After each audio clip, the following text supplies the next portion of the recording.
death cell at San Quentin, he foretold the terrible, unimaginable future. I'm gonna kill you, you thick-headed ape. You're gonna die tomorrow.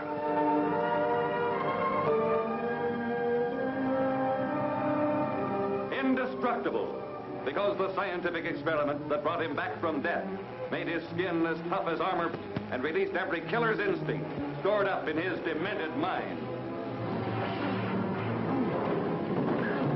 Spawn of science, he begins an irresistible campaign of vengeance, terrorizing the men whose lying testimony had sent him to the gas chamber, torturing the burlesque dancer who once had loved him and now wanted to divert him from his path of hate. You're free to go, Mr. Lowell. Once out on those streets and I'm a dead man. If you let me go, you'll be responsible for murder. You know the butcher threatened to kill me.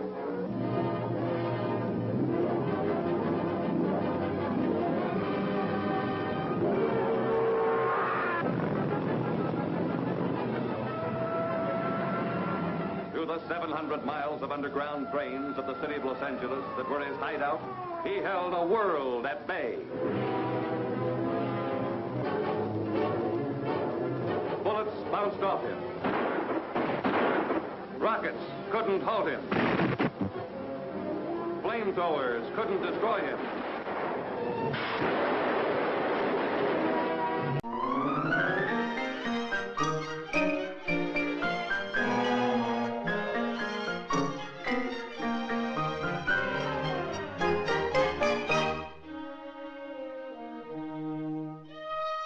Backward, turn backward, O time in your flight. Make me a child again, just for tonight. And between these covers, we find these immortal favorites. Sleeping Beauty. Remember the lovely princess who was bewitched into a deep slumber until her Prince Charming came to break the spell?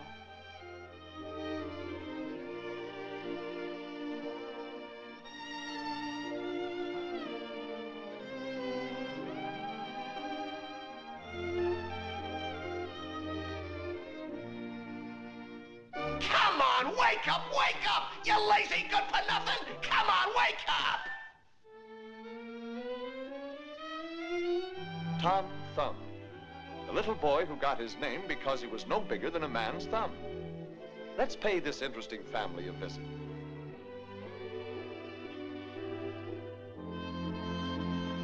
Good evening, Mr. and Mrs. Thumb. Where's little Tom?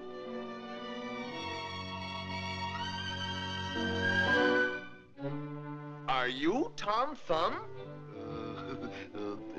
Yeah, that's me. Why, I thought you were no bigger than a man's thumb. How did you get so big? Vitamin B1. The Grasshopper and the Ant. The story of the industrious little ant and the lazy grasshopper. Heaven can wait. This is paradise.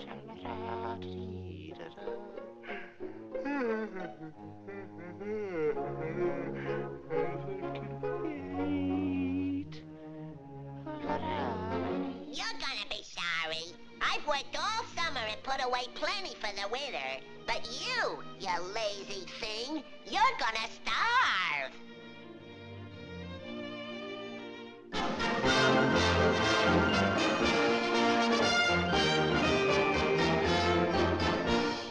The bad boy of the fairy tales. The boy who cried wolf.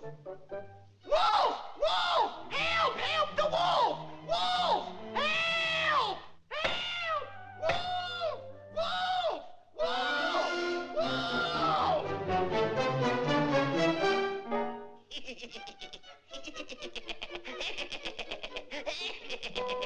What a joy. What a dope. There's a lad who could stand some discipline. What a dope. He'll learn his lesson someday. What a screwball. Jack and the Beanstalk. The story of the boy who climbed a beanstalk only to be met at the top by a ferocious two-headed giant who forced Jack to run for his life.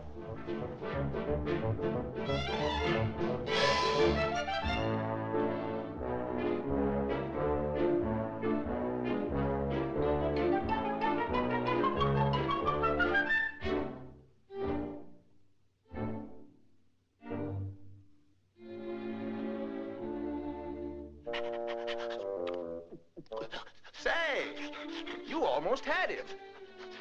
Why did you quit? He's been sick. The wolf in sheep's clothing, the fifth columnist of his day. By means of a disguise, he preyed upon unsuspecting little sheep.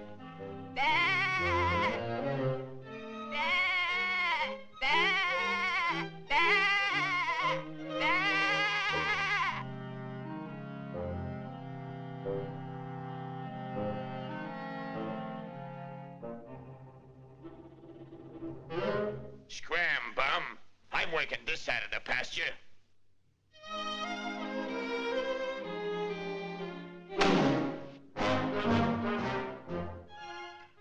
The Arabian Nights gave us the story of Aladdin and his wonderful lamp. All Aladdin had to do was to rub the lamp and presto, the genie appeared. I dream of Genie with the light brown hair.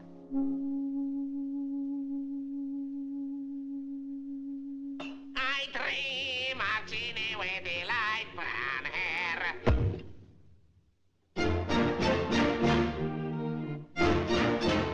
Whoa! Whoa! Help! There's that nasty kid again. Whoa! Whoa!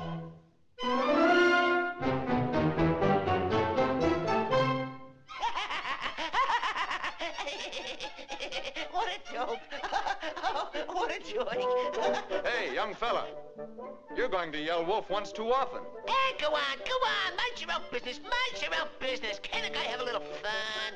A session in the woodshed wouldn't do that boy any harm. And here's a bird you wouldn't mind having in your own home. A goose that lays golden eggs.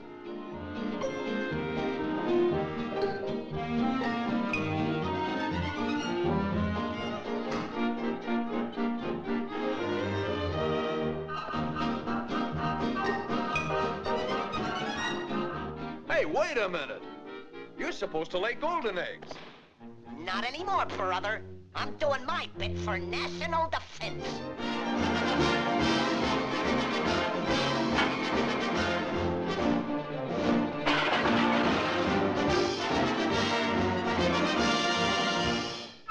Old Mother Hubbard went to the cupboard to get her poor dog a bone.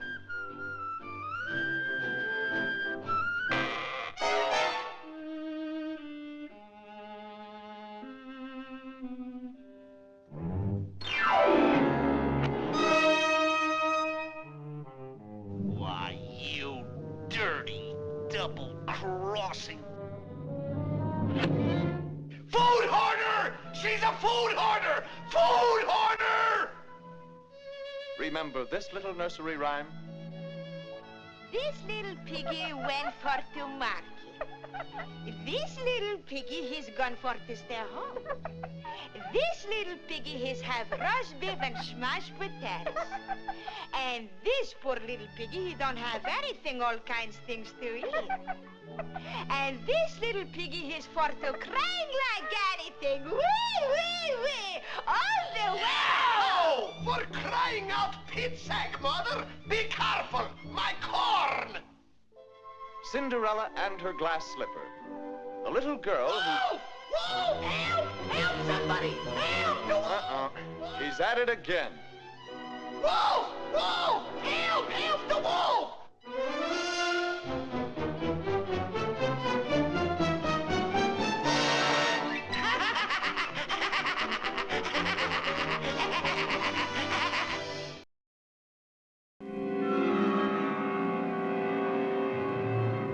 Do you believe in ghosts? This is the night when fear and horror walk hand in hand. This is Black Sabbath. Starring the incomparable Boris Karloff, the personable Mark Damon, and lush and lovely women, even though one is from the netherworld, a vampire, a Burdelac. Black Sabbath, as ancient as superstition, as modern as the telephone. How nice you look with that towel around you. You always did have a beautiful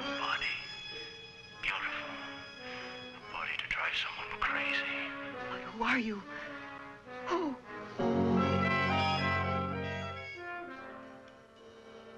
Black Sabbath. The bare truth about the unbelievable, such as the brilliant beauty of a priceless jewel that holds within the body of a buzzing fly a vengeful woman's murderous spirit.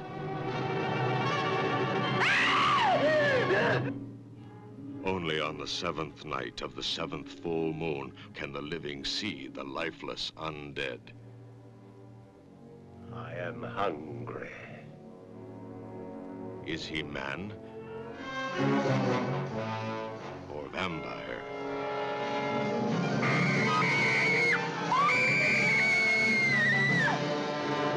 An adventure into black magic that goes beyond the boundaries of the supernatural. And a man's devoted love is welcomed by a woman's deadly lust for his blood.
Good evening, goblins and ghouls, and welcome to the Friday Night Scream Stream. I'm your host, Spakenstein, joined as always by my very good friend, Mr. Evan Sink. How we doing tonight, Evan? Welcome back, by the way. You, It feels good to be back. It feels like it's been longer than it has. We were just here last week, right? Yeah, well, yeah, we were. Oh, sorry, fat fingers. If you play games with me on Thursday, you know about my fat fingers. Tuesday, sorry. Yeah, so no, we've been streaming a lot. We've been around a lot more. We are catching up on the episodes from the summer that didn't air on YouTube. So, because I hit the headphone thing that I usually hit when you're patching in. So now you're good. Thank you. Okay. Chat. Is that better? That should be good. Do we have sound?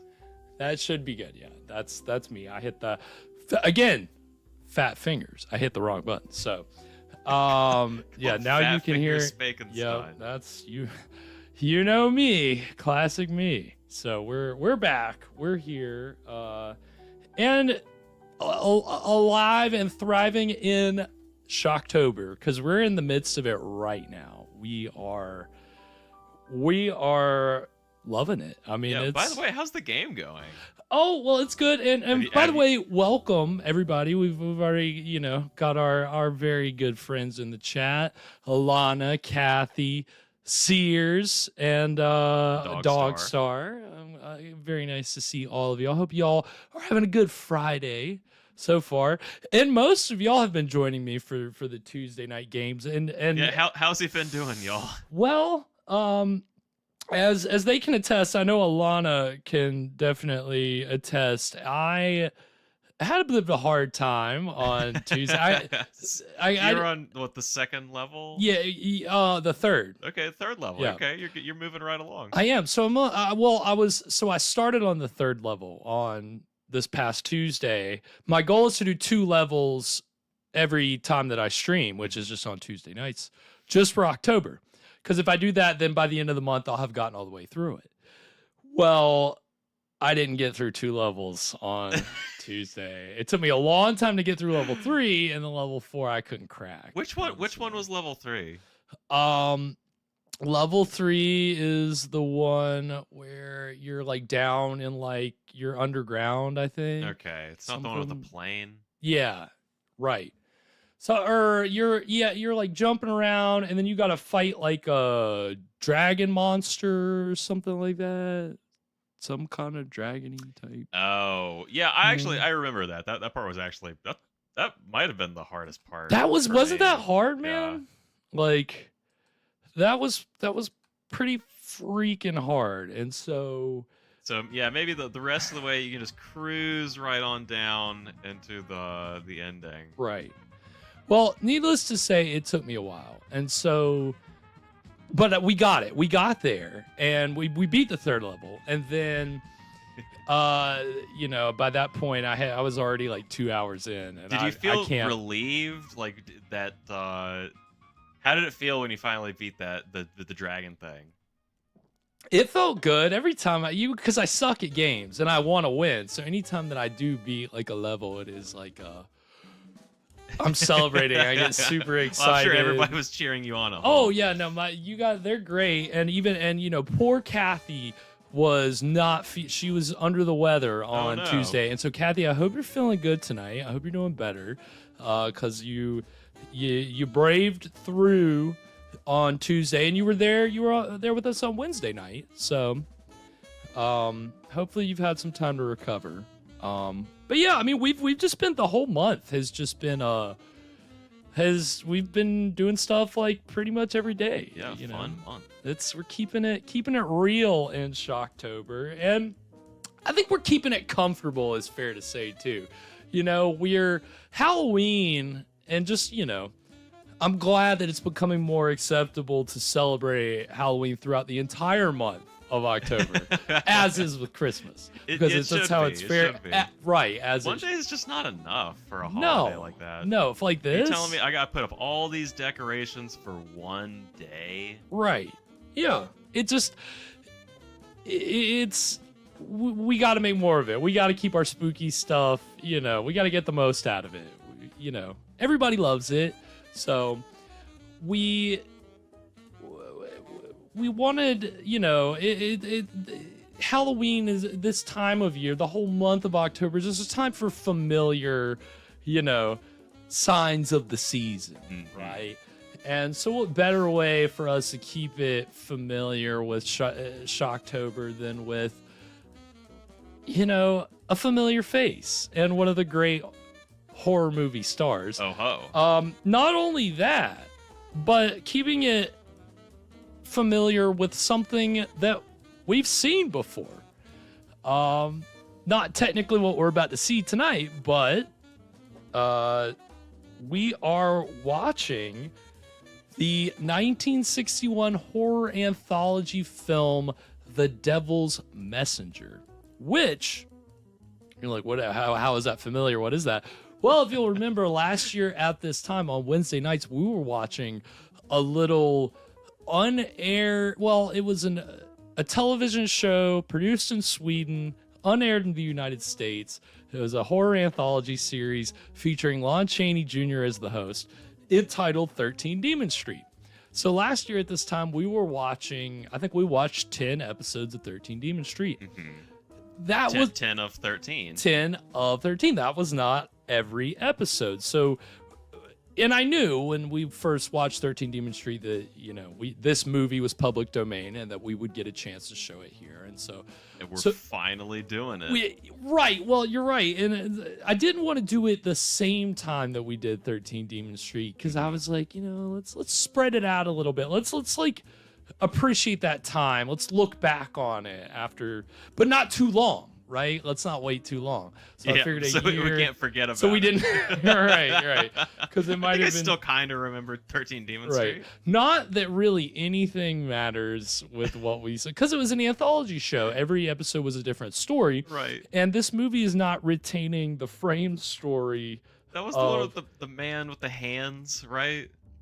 the criminal's hands. Oh yeah, the surgeon who steals the man's hands. Right, yeah. That was ridiculous. That was the first episode.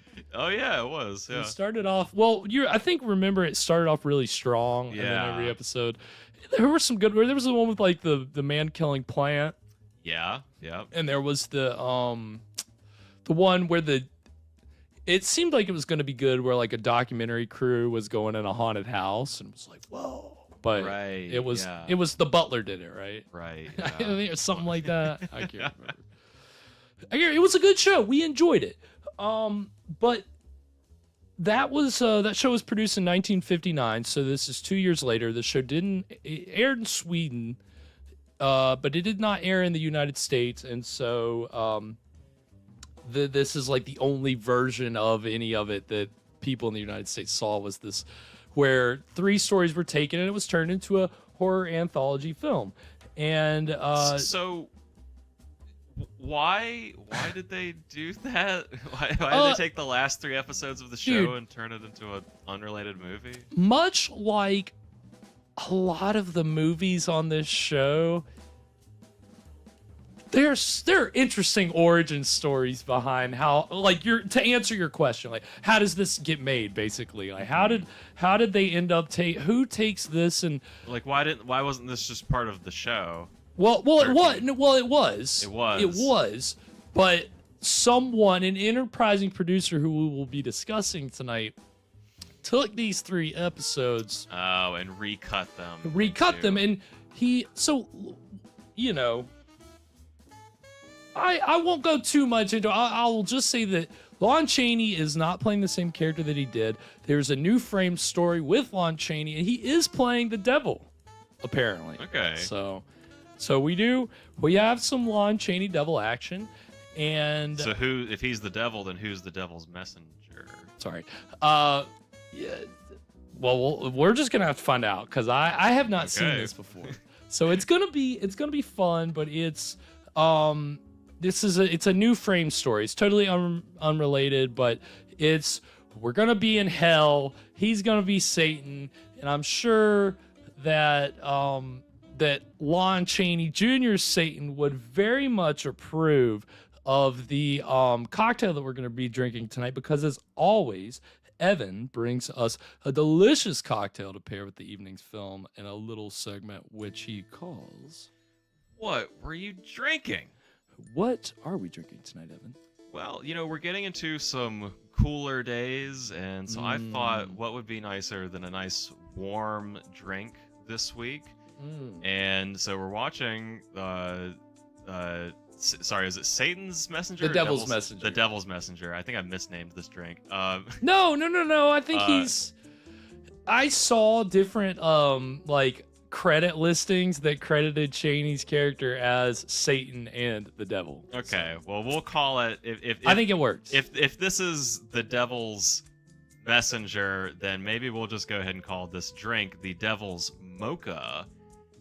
We're having a hot chocolate-based drink. It's hot chocolate with steamed milk, obviously. We're not doing water. Yeah, fuck that, dude. What the hell? We're having nice hot chocolate with cinnamon whiskey and Kahlua. So some nice coffee and some spice and chocolate. So spicy Satan mocha. Spicy Satan mocha. And I've waited to mix this because I don't want the milk to get smart. cold. Yeah, you don't want it to sit there for a while and start to curdle. Now you're fine. No, the audience loves to watch you. We can see you over there. Yeah. I mean, and I would turn the camera more toward Evan if you wouldn't just start seeing my wall back there. So, but you can see him over there. Getting that drink all nice and mixed up. We're very excited for that. Yeah, I mean, again, like I said, Lon Chaney Jr. I think would certainly approve of this kind of a coffee. Put a little something in there. That's definitely, I think, something he would endorse at this time in when he made this movie. Yeah, Alana, it has cooled down here. It's been in like the 70s. And it's gonna get cooler next week, right? I think. It's definitely starting to feel like fall here. I mean, the mornings we've had some low 40s mornings, so I'm happy to see it. I mean, hey, I love this time of year. I like when the leaves start changing, and it's been pretty comfortable. So, again, I feel like that's just what this time of year is all about, keeping it comfortable. Even though tonight we're going to hell. So, and Evan's going to take us there with this Satan's Mocha, I do believe. We're going to try the ratio on this. I didn't want to go too hot chocolate heavy. Right. I didn't want to just completely drown out. So there's not a ton in your cup. Yeah, you kept it like a shots amount. Yeah, it's, but... All right, well. I think we're going to go ahead and give this a try. Cheers, everybody. This is Satan's Mocha / the Devil's Mocha, whatever you want to call it. Cheers.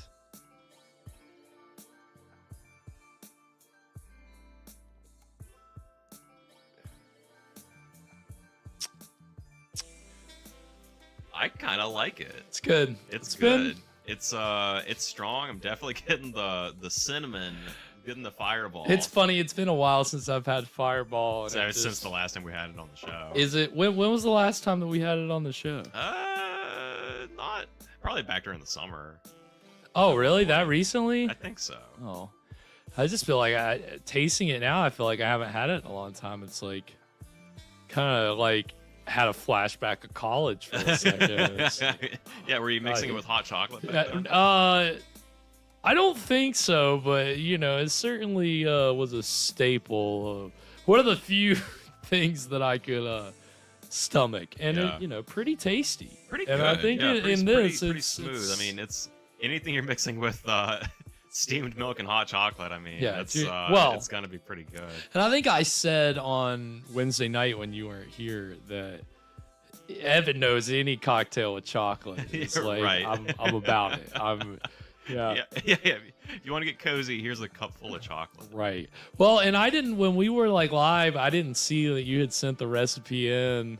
Yeah, and I was like, I was actually, I popped into the stream on Wednesday just for a second while I was typing up the recipe, and so that's why I think you guys were live whenever I sent it in. Okay. Well, no, it was perfect timing because I was like, I don't know. And then I'll just check real quick. Oh, yeah, it's there. So then I was able to.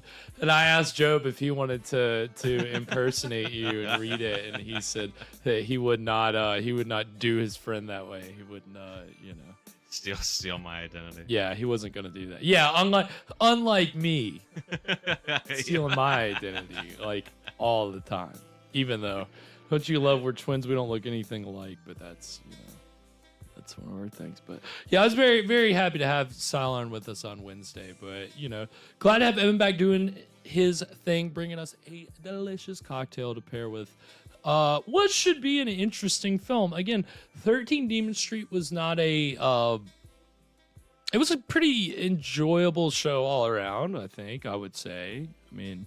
Yeah, I enjoyed it. I liked seeing Lon Chaney, when we did. Yeah, I was gonna say we didn't really. Unfortunately, infrequent. We didn't get a lot of Lon Chaney. The first episode was great, and if the whole show had every episode had been like that, it would have been great. But his appearances were severely truncated in pretty much every episode after the first episode, and you'd maybe see him for a second, and he'd be saying the same thing that he had intros every episode with, and then it just jumps into the story, and we never got it felt like a pretty it was a strong frame story to begin with, but then it's like they just decided we just don't really care about this frame story anymore. Yeah, and I'm sure that when we watched the show we speculated about what could be the reasons why this didn't pan out. Was it had something to do with Chaney? Was it because it was, shot in Sweden? What were the reasons? We don't, I don't think that we ever got a conclusive answer on that. Not that we need one. I mean, I think that overall, again, like I said, there's some memorable episodes. And I don't know if the episodes that are cut in tonight's film are the most interesting episodes. when you love that, you get this movie and it's the 3 most meh episodes of the whole show. Wouldn't that just be like? We're not gonna take the best ones. No, what are we gonna do? We can't. Well, and I'm glad that we saved them for this movie. I'm glad that we didn't just go ahead and try to fit all 13. Yeah, we're seeing these with fresh eyes. Right. So they haven't. Have you seen those episodes before? I have not. So I have no clue what. I mean, I wonder, are they recut in any kind of way, or is it really just they're just lifted? We're just watching a TV show for the next hour and change. So I don't believe that there have been any edits to this at all. I think that. So we'll talk tonight about the origins of this show, which obviously we went into when we watched 13 Demon Street. But again, talking about how do you get from 13 Demon Street to this movie. We'll be going into that tonight. But I think they do just take the episode, like these episodes, maybe cut a little bit for time here and there, but mostly keep it exactly the same. It's okay. So they got Lon Chaney in the studio and made him do his devil bit. And yeah, well, you'll love the facts that I have for you about like the kind of the shooting of the frame story. I don't have a lot of details about the shooting of the frame story, but in terms of the people that are involved. It's kind of like I stumbled upon an interesting character, the producer of tonight's film, who we'll talk about more later. All right, well, we'll look forward to it. And of course, we're talking about our boy Lon, which, as Sears mentioned, tomorrow night during our Saturday Night Shocker, we'll be showing Spider Baby. But I'll tease that more at the end of tonight's episode. But yeah, I mean, again, Lon Chaney's one of the Titans of Terror, and so this, he's in the frame story, so I don't think we're going to get to see a lot of Chaney here. He is a completely different, in the show 13 Demon Street, I think he was like a guy that was in hell, and he was looking for people who had a worse crime than his crime to take his place or something. Yeah, he's something possessing this house or something. Yeah, he was at 13 Demon Street. He was in this house, 13 Demon Street. Which now that I think about it, is 13 Demon Street in hell? Is this a house in hell? Because honestly, who would buy a house at 13 Demon Street? Who names their road that? I mean, it sounds like hell. It sounds like what I would expect. Expect the street names, Demon Street, Pitchfork Lane. I don't know. You gotta have. I think you gotta have fun with it in hell. Beelzebub Boulevard. All right, yeah, there you go. That's perfect. That's right up the. That's exactly what I expect to see in hell. When I go there. We're already there. No. Hopefully not. We've been in hell the whole time. Twist ending. No, but it'll be so as opposed to playing a person in hell, he apparently is now playing Satan.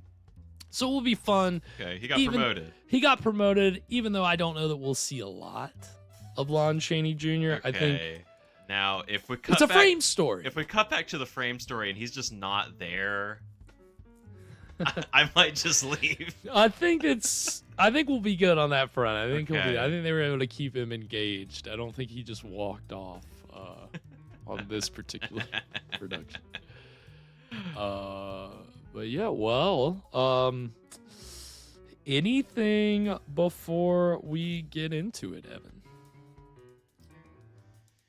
Why didn't they just call this 14 Demon Street?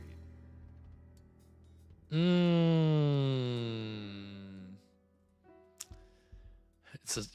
mean, it's a good title. It's a sick ass, Demon Street. Devil's Messenger is a little more. The Devil's Messenger. Yeah. It's like his instant. It's his chat program of choice. Right, exactly. You've heard of AOL.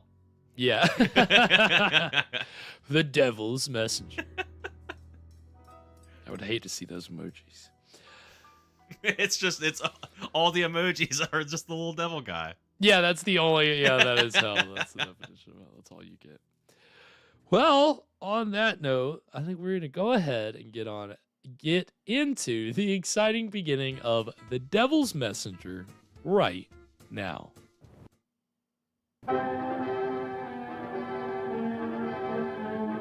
We'll talk about Hertz Lion a little bit later, and the producer, Kenneth Hertz. Oh, evil!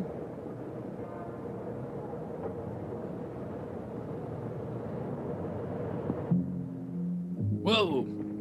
We're going, guys. We're going Here down. we Go to hell. Going down.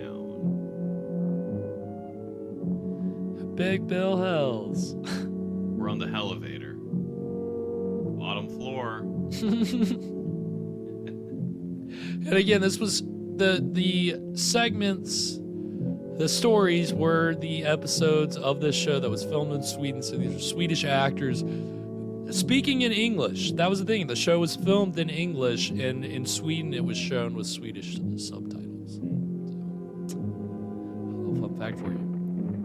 And of course, you'll know that the writer and director of 13 Demon Street is not any of these guys, but we'll talk about that at the break.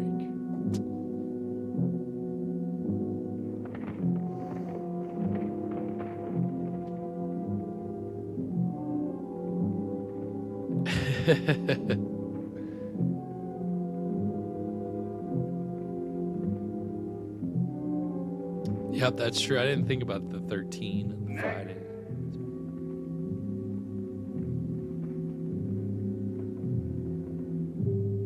You may recognize the stock music from Night of the Living Dead. You won't need those down here.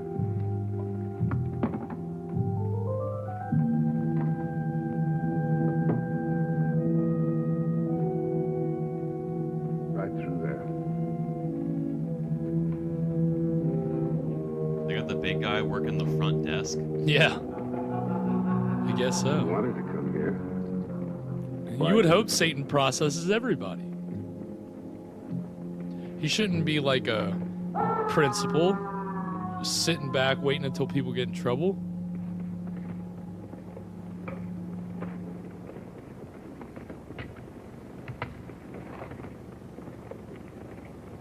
Satanya. Suicide. It says here, 3rd attempt. Determined, weren't you? Love? Love is such a stupid emotion.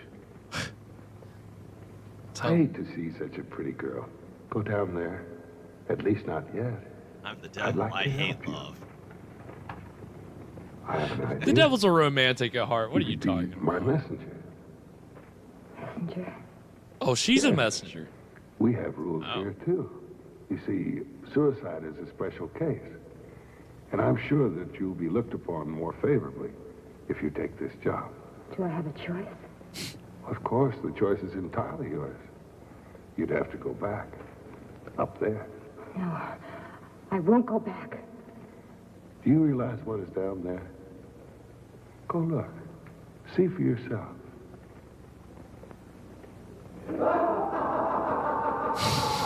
No. I thought you'd change your mind. Never underestimate the power of creepy All you have laughter. to do is deliver something for me. If you succeed, we'll take your case before a special tribunal. You see, your crime is different. You only sin against yourself. And what am I doing here? I've hurt no one. That will be entirely up to the tribunal. Actually, what you'll be doing is delivering to your society up there a passport. I would hope hell is heavily One way, decorated. of course. for them to join our society down here. We tried very hard to make it easy for them to join us. It's like a big country club. Sometimes our gifts are unusual. As you can see, this is a camera. Looks like an ordinary camera. Oh. That's where you're wrong, my dear. You will find that nothing is ordinary from down here. You'll deliver this to Mr. Donald Powell. What has he done to make him a candidate for this place? It isn't what he has done, my dear. It's what he's about to do. How do I find this, Mr. Powell? Well, there's the address. We'll furnish the transportation. You deliver the gift.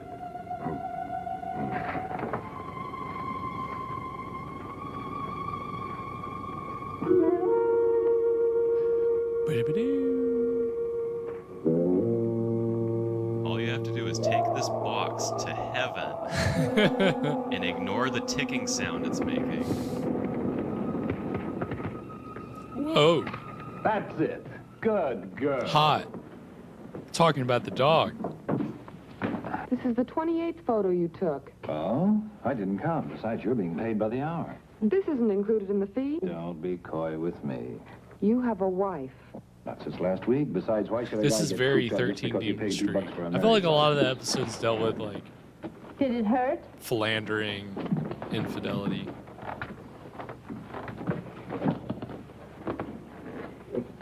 I should have warned you about Lover Boy. I'm being paid to work. I'm not going to work anymore today. It's up to you, Don, to work or not. But I'm getting paid. Aren't I, Charlie? Sure. Now get out of here. Come in. Come on, get out. Okay, okay. What's the rush? Could win a lot.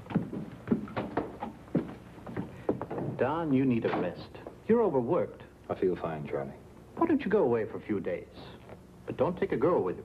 Everybody running my life? Well, you need somebody to run your life.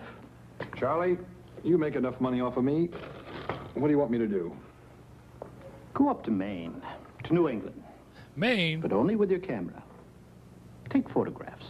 Rest. Change the surroundings. Have some lobster. I'm not lost, Charlie. If you don't take a rest, I'm afraid you're going to be in trouble. With whom? Women? They're fine trouble. With yourself. You're working yourself up into a full-size nervous breakdown. Oh, rot. Oh, get away and come back rested, serene, clear-eyed. That was an edit, I think, probably from the filmmakers here. Beer and clams. That's right, Kathy. No crustacean or shellfish incidents to report from the last episode of Suspense, Evan. Oh, I know you were curious about it. Hey, let me take your photograph, will you? Is he in Maine? Stand right next to the Sweden. Horse. Here like this. That's right.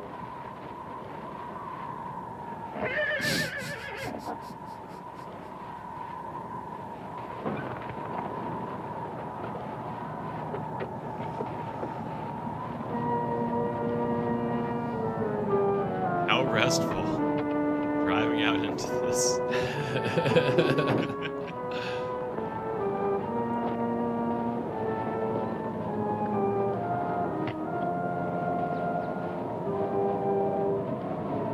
Creepy looking farmhouse. Is this like... I'm not even gonna say it. Because I know it's gonna happen. Hello. I'd like to talk to you. Old shoulder. I almost feel like we saw an episode like this. Look, I'm a professional photographer. You've got features I've never seen on another woman. I haven't offended you, have I? All I want's a photograph. Don't be afraid of me. Uh-oh. That's what every woman Don't be wants to afraid. And hear. then Chase is after. Don't be afraid of me in this. Don't be afraid of me. Come back. Come here. Stop Do you think running. this guy's about to do something yikes worthy? I've got my finger on the button. On the button. My finger's on the button. Yeah. Yeah. That's a yikes. Yeah. It's.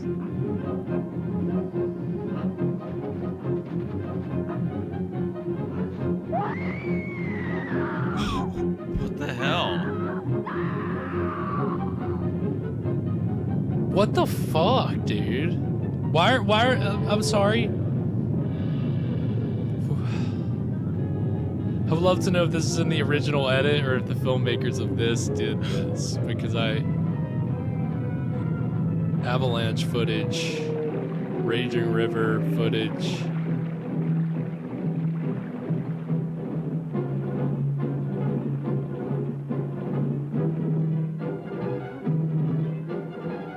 Yeah, that's why he's going to hell, Kathy. That's right. Jeez.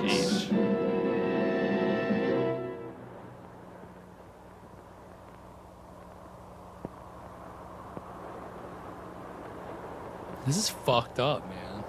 Yeah, this is a lot darker than I was expecting from this. It's funny. This guy deserves to go to hell. Yeah, jeez. This would have been the worst crime on 13 Demon This was the Street. guy who was going to replace him. Put him in the house. This one should have been the last episode.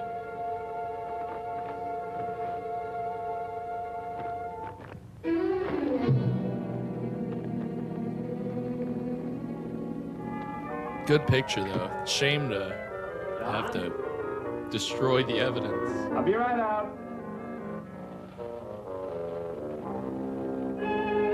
Why didn't you call me when you got back? Coming.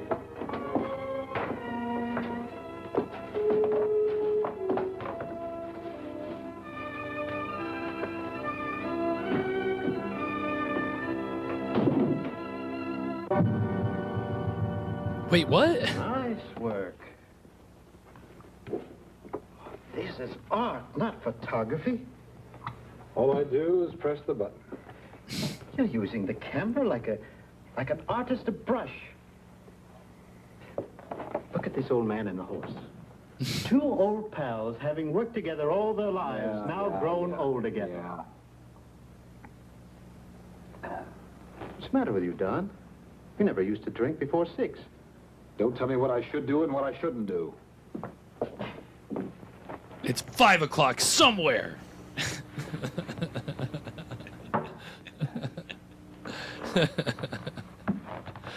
Just got back from vacation. I'm still on island time. Get off my back. I'm an artist. I thought you'd come back rested, less nervous. What's bothering you, Don? You and everybody else. Look, Charlie, if you don't take my word, you only take 10%, huh? Me. Now, be a good boy and go off and leave me. I'm tired. At 3 in the afternoon? Yeah, do I have to stick to convention about being tired? Oh, I don't want to bother you, Don.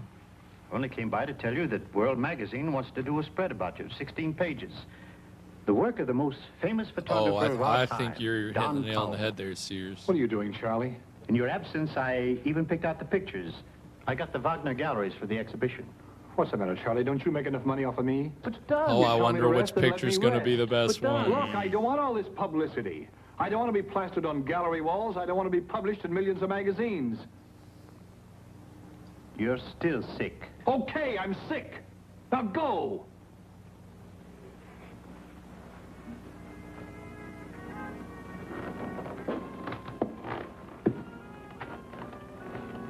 I hope you feel better tomorrow. If you do, come around to the Wagner galleries. Gerard of the World wants to meet you. He's going to pick out the pictures for the magazine.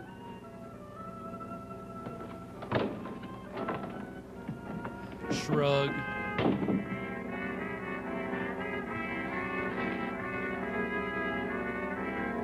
Yeah, I hope this guy dies a horrible death.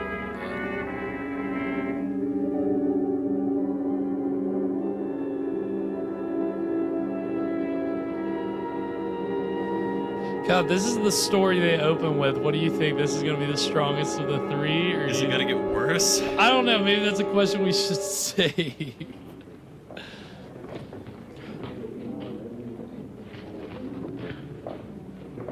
Oh, Don. Mr. Gerard of World Magazine, Don Powell. How do you do? Mr. Powell, congratulations. Your work is fabulous. Well, you take a few 100,000 photographs, a few are bound to turn out. I could take 1,000,000, and I'd never have your quality. The lights fusing on the shadows, the symbolism. We've chosen 24 for the world. We'll also give you a color spread. The world. So your fort is black and white. This is my favorite. There it is. Beautiful composition. You can almost touch the snow. And still it has something unreal about it. How'd that picture get here? Oh, it's not so bad, Don. How did it get here? The best of the collection, I'd say. It shows the eyes of a master who can pick the right object at the exact right light. Shouldn't be here. Please, Don. He's never satisfied with his work, is he? Did you hang that picture here, Charlie? I found it in the dark room. I thought you forgot to give it to me. It'll make the cover of the magazine. What's the matter, Mr. Powell? I don't like this print. Looks perfect. No, I'll see you get another one. This is just a proof. Oh, no. You leave that with me. No.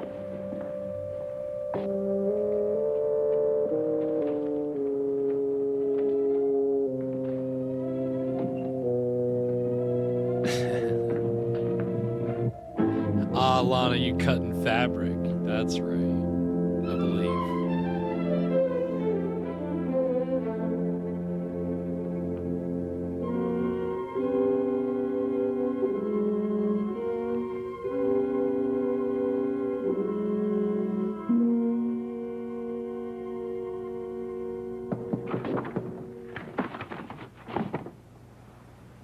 Who is it?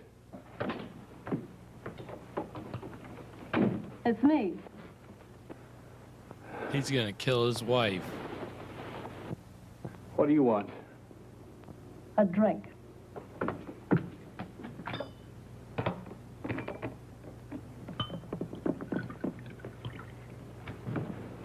I didn't call you. I know. Or is that the I model? thought you might be lonely. Yeah, it's Or probably. you must have a girl up here.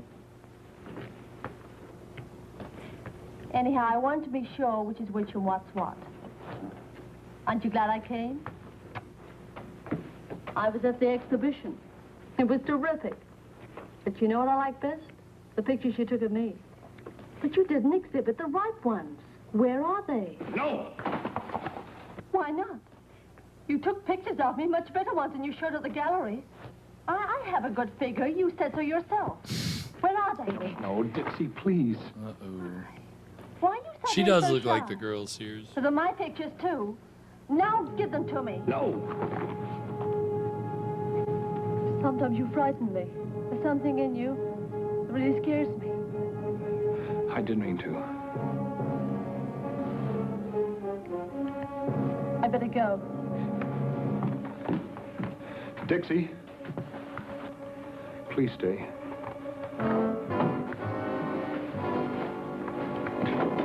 Please don't leave me alone.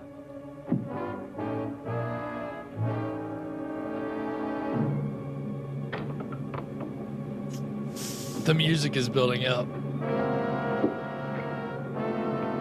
Something bad's gonna happen. Run! Yeah. That's alright, Kathy. I don't know. But it isn't you anymore. Then who is it? Since you came back from your vacation. Something must have happened to you. Yeah, the music's definitely What is playing it? like he's a serial Have you met another girl? Why? Why do you say that? I never saw you so... How? Say it, how? You look... frightened. What's frightening you, Don? Nothing. What a silly question. Touch me. Why? Why not?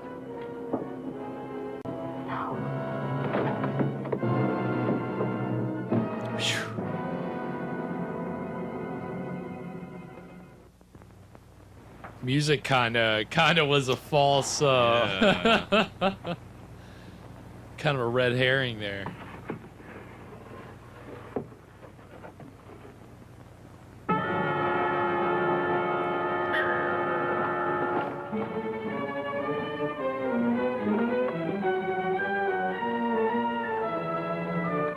Yeah, Kathy, I think you're right.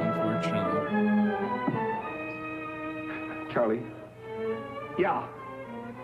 Okay, so I walked out on the exhibition and Gerard's unhappy. I couldn't care less. No, he's not getting a photo. That's what I want to talk to you about. Charlie, where can I meet you? Anywhere you say, anywhere but here. No, I'm alone. Charlie, shut up and listen to me. Charlie, I'll meet you at the 59 bar. Okay, and I want you there, Charlie. You got it? The 59 bar. The 59 bar. Do you got that? 59 and nothing else. People get it confused a lot. They're two different places.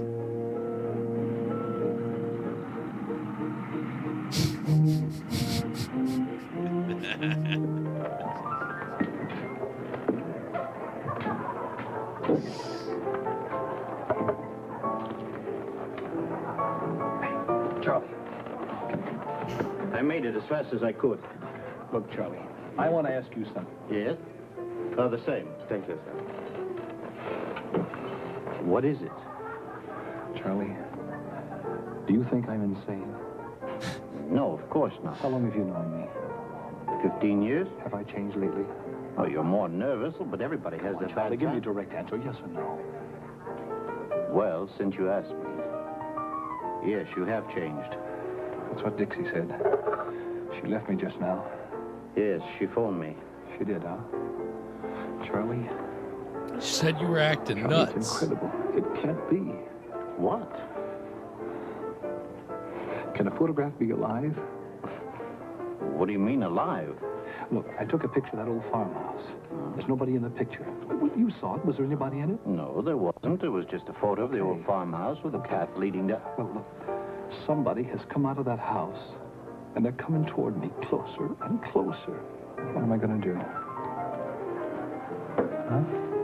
Well, I think you better talk to somebody who can give you an answer. I'm not the right guy, Don. I won't do that. I think you need to go on vacation. Yeah, that first vacation just didn't do it. It didn't take.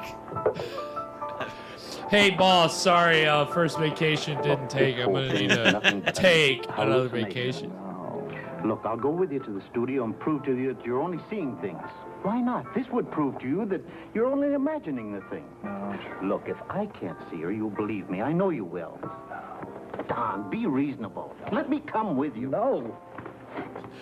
No. This Sorry, I'm going with you. No, you're not. Don.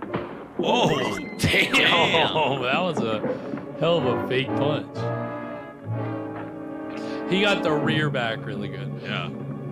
Knocked him over.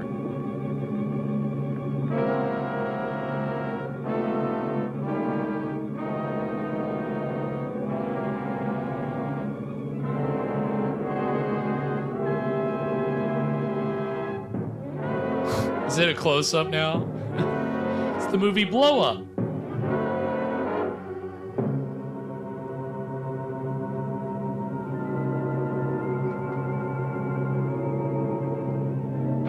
Like a reverse of the movie Blow Up.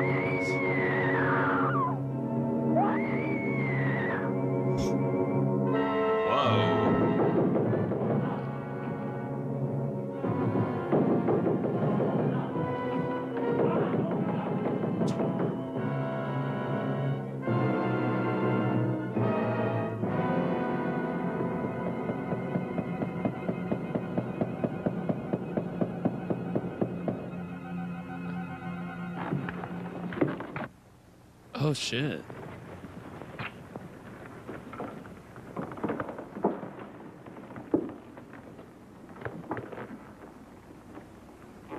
Dead. He's freaking dead.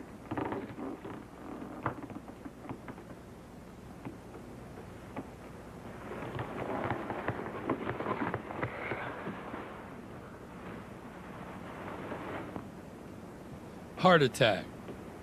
His heart has stopped.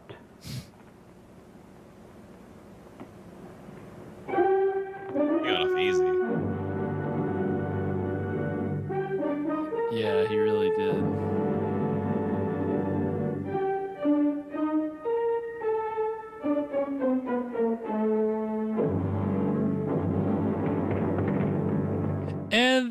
is gonna take us to our first break.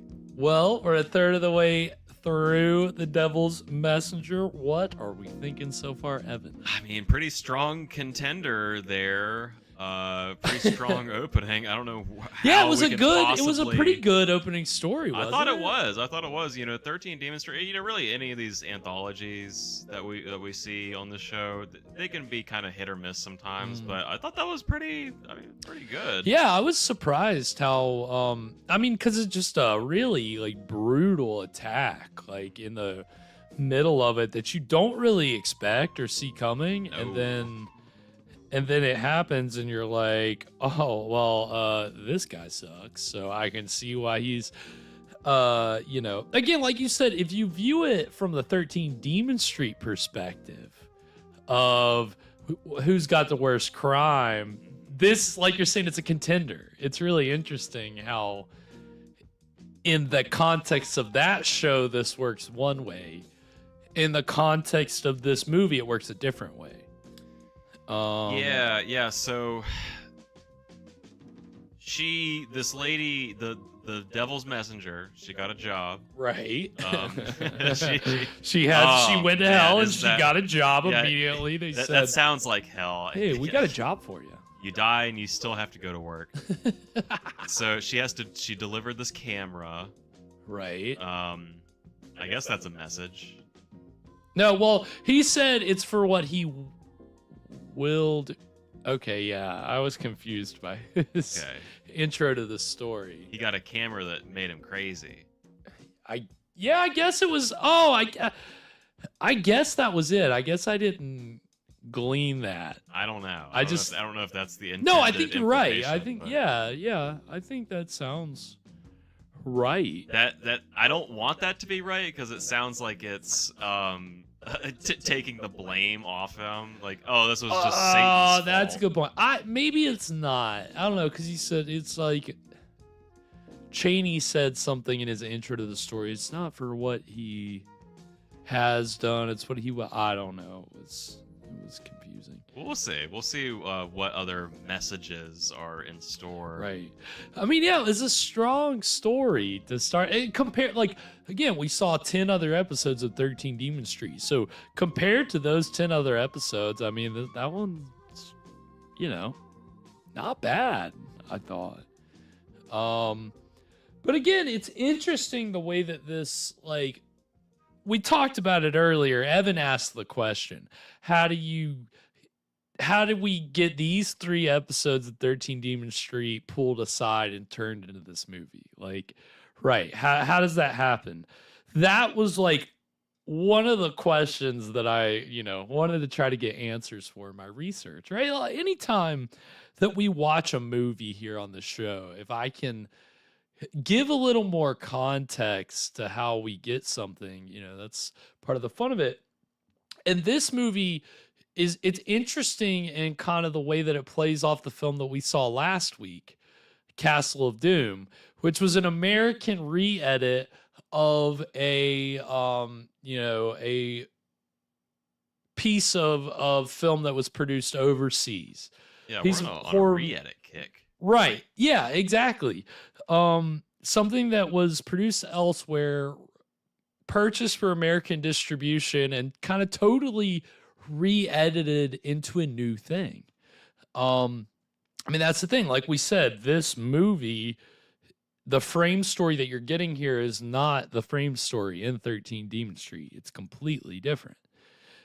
So it's interesting the way that we talked about it last week, that it became a model for producers to buy a film that had been shot overseas, redub it, recut it for the American market, and make a pretty decent profit.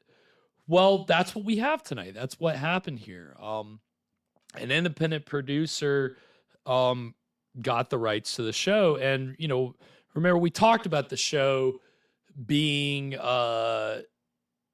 from horror pedigree, really. Obviously Chaney Jr.'s presence is of course Chaney's the big horror guy, but the other big name behind 13 Demon Street, the creator of 13 Demon Street, was Kurt Siodmak, who was one of the essential writers behind some of the iconic Universal horror films. Right. So yeah. He wrote The Wolfman. He wrote Frankenstein Meets the Wolfman. He wrote House of Frankenstein. He wrote a bunch of the sequels. He really wrote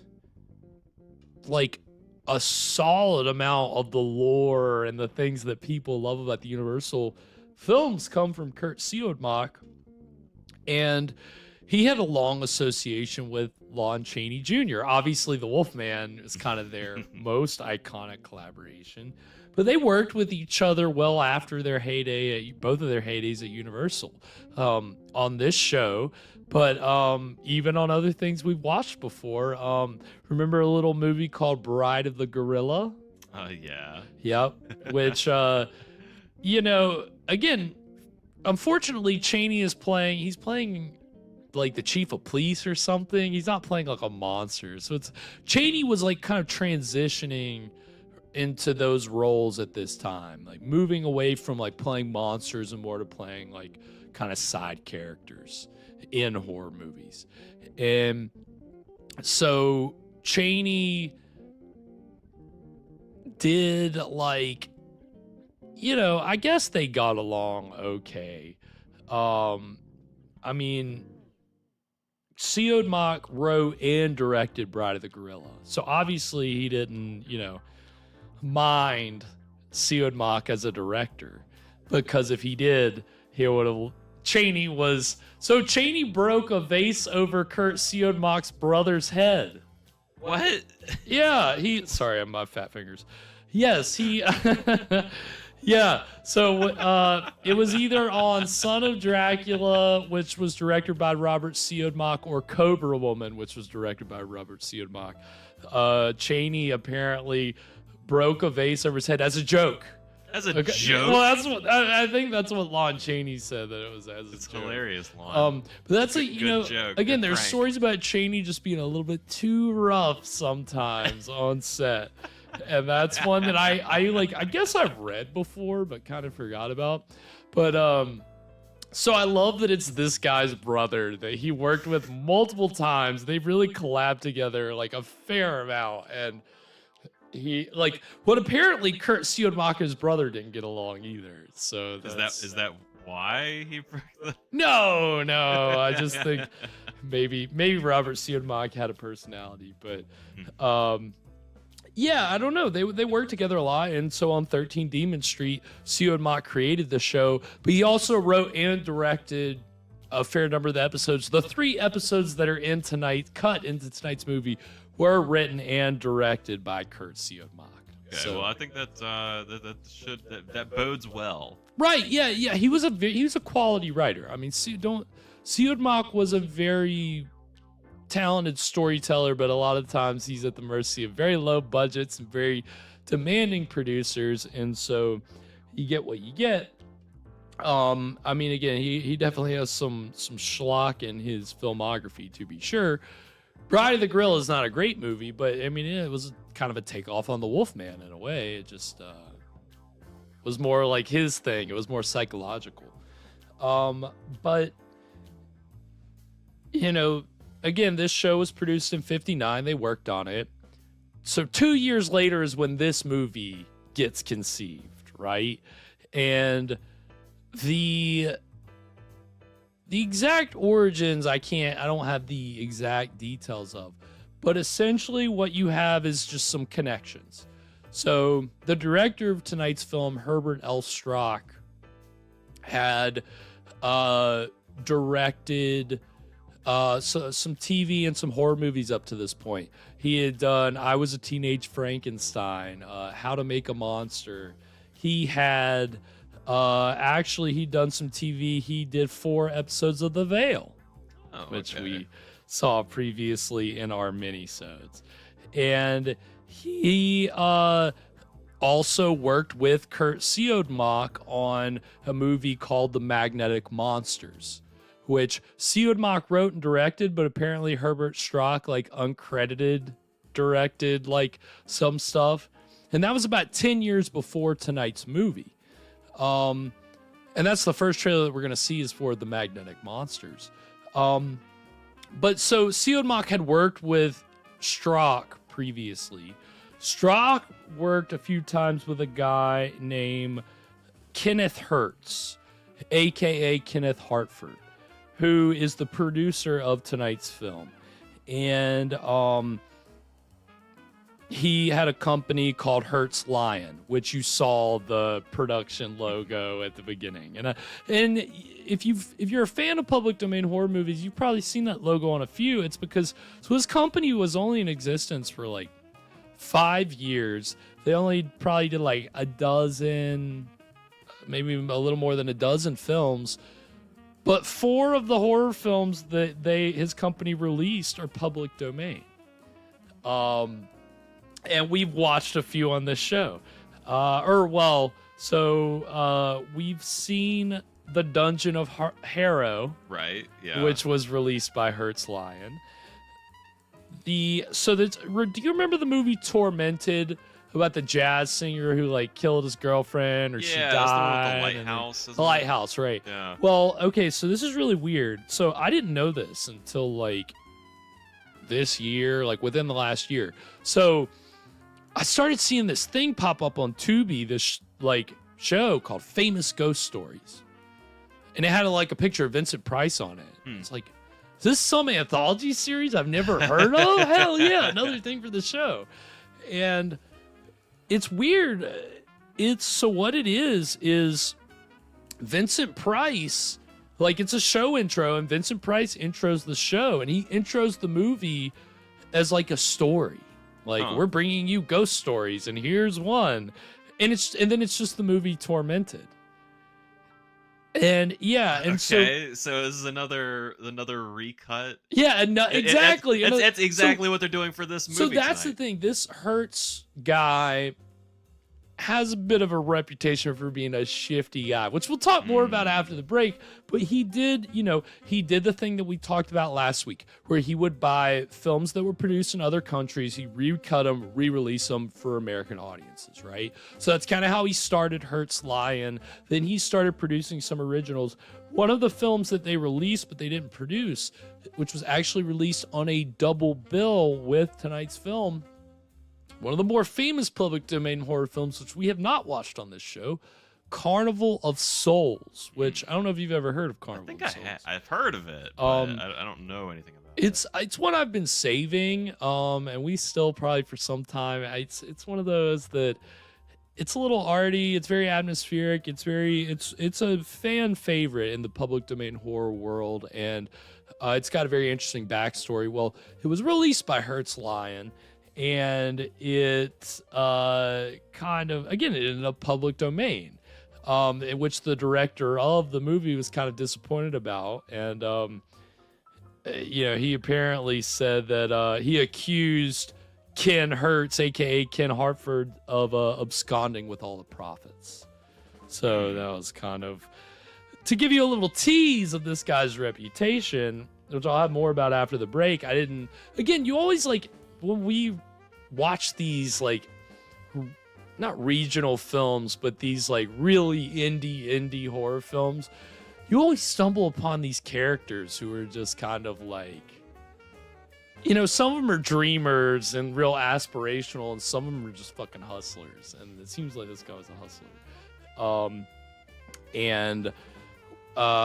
So it's funny because they made this film, him and the director Herbert L. Strock. They filmed the new sequences, and Hertz's company released it. And actually, Satanya, the chicken, that was Hertz's wife. Oh. Okay. Karen Cadler, and she was in a few other movies that he either wrote or produced, and but Hertz and Strock did this movie, and then they didn't do anything for 18 years, or at least Hertz didn't, and then didn't produce until 1980. 18 years after this, he and Strock collaborated on a movie called Monstroid, aka Monster. And which Monstroid isn't that like a Monstroid? You gotta love that. So that's the second trailer that we're gonna see is for Monstroid, which is very terrible looking. I guess it's supposed to be like a Nessie type monster, but it looks. If you've ever heard of the film Reptilicus, it kind of looks like a really bad version of Reptilicus. Which Reptilicus is bad, but this is like, an 80s version of Reptilicus. Pretty bad also. And John Carradine is in this movie, so he'll make an appearance in this trailer. So we always love seeing another Titan of terror. But yeah, it's weird that they did this movie. And there are some other movies that Hertz did we'll talk about after the break, but they didn't really do another like horror movie on the same level until Monstroid, and it looks to be a very just one last hurrah. Right, it's very interesting. So we're gonna get these two trailers, and then when we come back, we'll get into the exciting middle, the second story of I wanted to say 13 Demon Street, of The Devil's Messenger. So stick around, we'll be right back.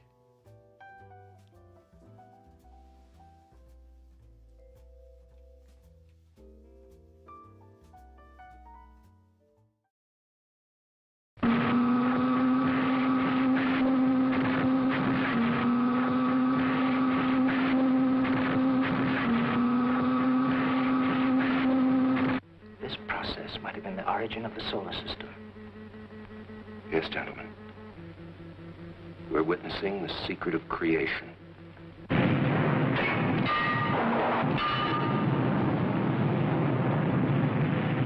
Mr. Mayor, the city must go dark to supply the power we need. And after 11 hours? What then? Then we'll need the entire power of Boulder Dam to feed it. We must make preparation to evacuate the city. Looking like creatures from another planet, these two scientists risked their lives to move the new titanic element to the one place where they might fight it. I'm going to set the machine and leave in time. So the men. But she isn't built to take such a load. She'll break up. Dr. Benton, our only hope is that she'll break that element before she breaks herself. This one man stood between the Earth and doom. Only he dared face the terror of the monstrous thing that had suddenly come alive. A cosmic Frankenstein that threatened to engulf the world and hurl it into outer space. I'm now going to set the Deltatron at its maximum output and close the floodgates. I want you all to leave. You've got about 7 minutes to reach the surface.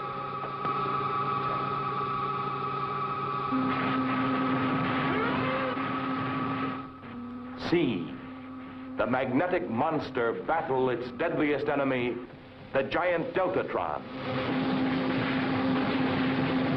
See the last desperate chance they took to check its appalling power.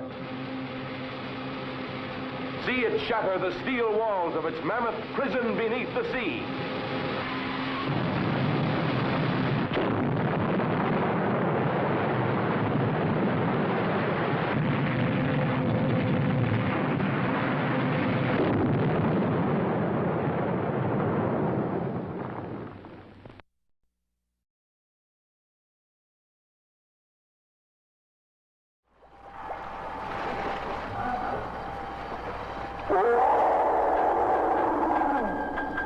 Monster, a true story of a legend that becomes an unholy horror.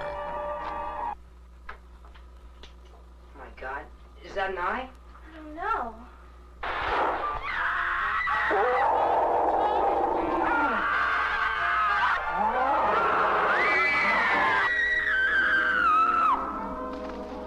You must cleanse your sinful souls and drive out these evil creatures.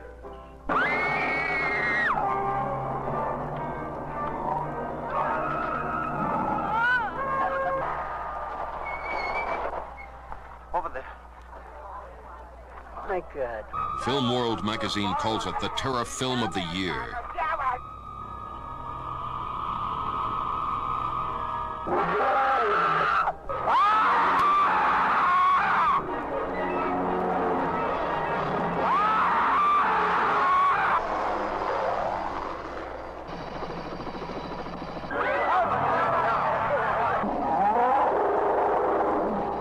I don't believe it.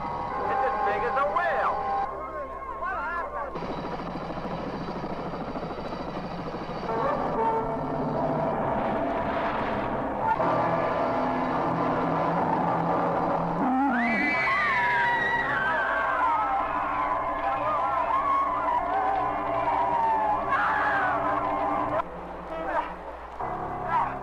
Monster, starring Jim Mitchum, John Carradine, Phil Carey, and Andrea Hartford.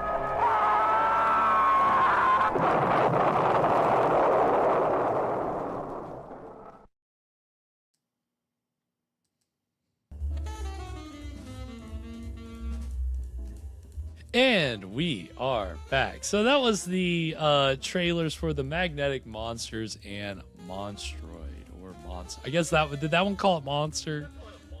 Yeah, well, that's the other title. Yeah, what did you think of that? Don't you love those kind of monsters? Right, isn't that great? The phony eyes. What I hate about that, and like, I hate it with sea monster movies, and you notice it in the Jaws movies, especially in the later Jaws movies. It's whenever oh, sorry. God, I did it again! I hit the wrong thing. Whenever it's Wednesday. I did it again. I keep thinking it's Wednesday. So Evan wasn't here on Wednesday, so I know. So they hit so when the monster comes out of the water and all the water just like pours out of its mouth. Oh. Like it happens in a lot of the later Jaws films, like, and it's obvious, right? Where the monster's always got his mouth open. Yeah. Right, exactly. And yeah, he's got his mouth open and the water's just, and it's or like Bubbles is the other thing that kills me. Cause like you see it in like I don't think you see it in Jaws 1, but you definitely see it in Jaws 2 and then the later ones where when the shark goes down and then bubbles like come up because it's the air bubbles coming out of the shark as it goes down. Right? And it's just kind of like, it's kind of lazy. And you see it definitely in low budget like sea monster movies. When the monster goes down, air bubbles come up, and that always bothers me, honestly. You know, whenever you're making like a water monster movie, though, that's kind of like a whole extra level. Like I feel like like a low budget water monster movie is just a recipe for disaster. Right. Yeah, I mean, and we've seen a few on this show. Phantom from 10,000 Leagues, Leech monsters. What was the Creature from the Haunted Sea? We've seen a lot, and they just don't really. I feel like in every one of those movies I've seen that where the bubbles or the something, and I'm like, it kind of breaks it a little bit for me every time. I will say I kind of liked Monstroid had almost like a mustache. Did you see that? I did, yeah, like a little goatee, kind of like a. It made him look like a wise dragon or something. Right. Yes, that's exactly. He did have that dragon, the Puff Daddy kind of a look. It's, as you can tell, it's just a very schlocky monster movie, and that one was actually directed by Hertz.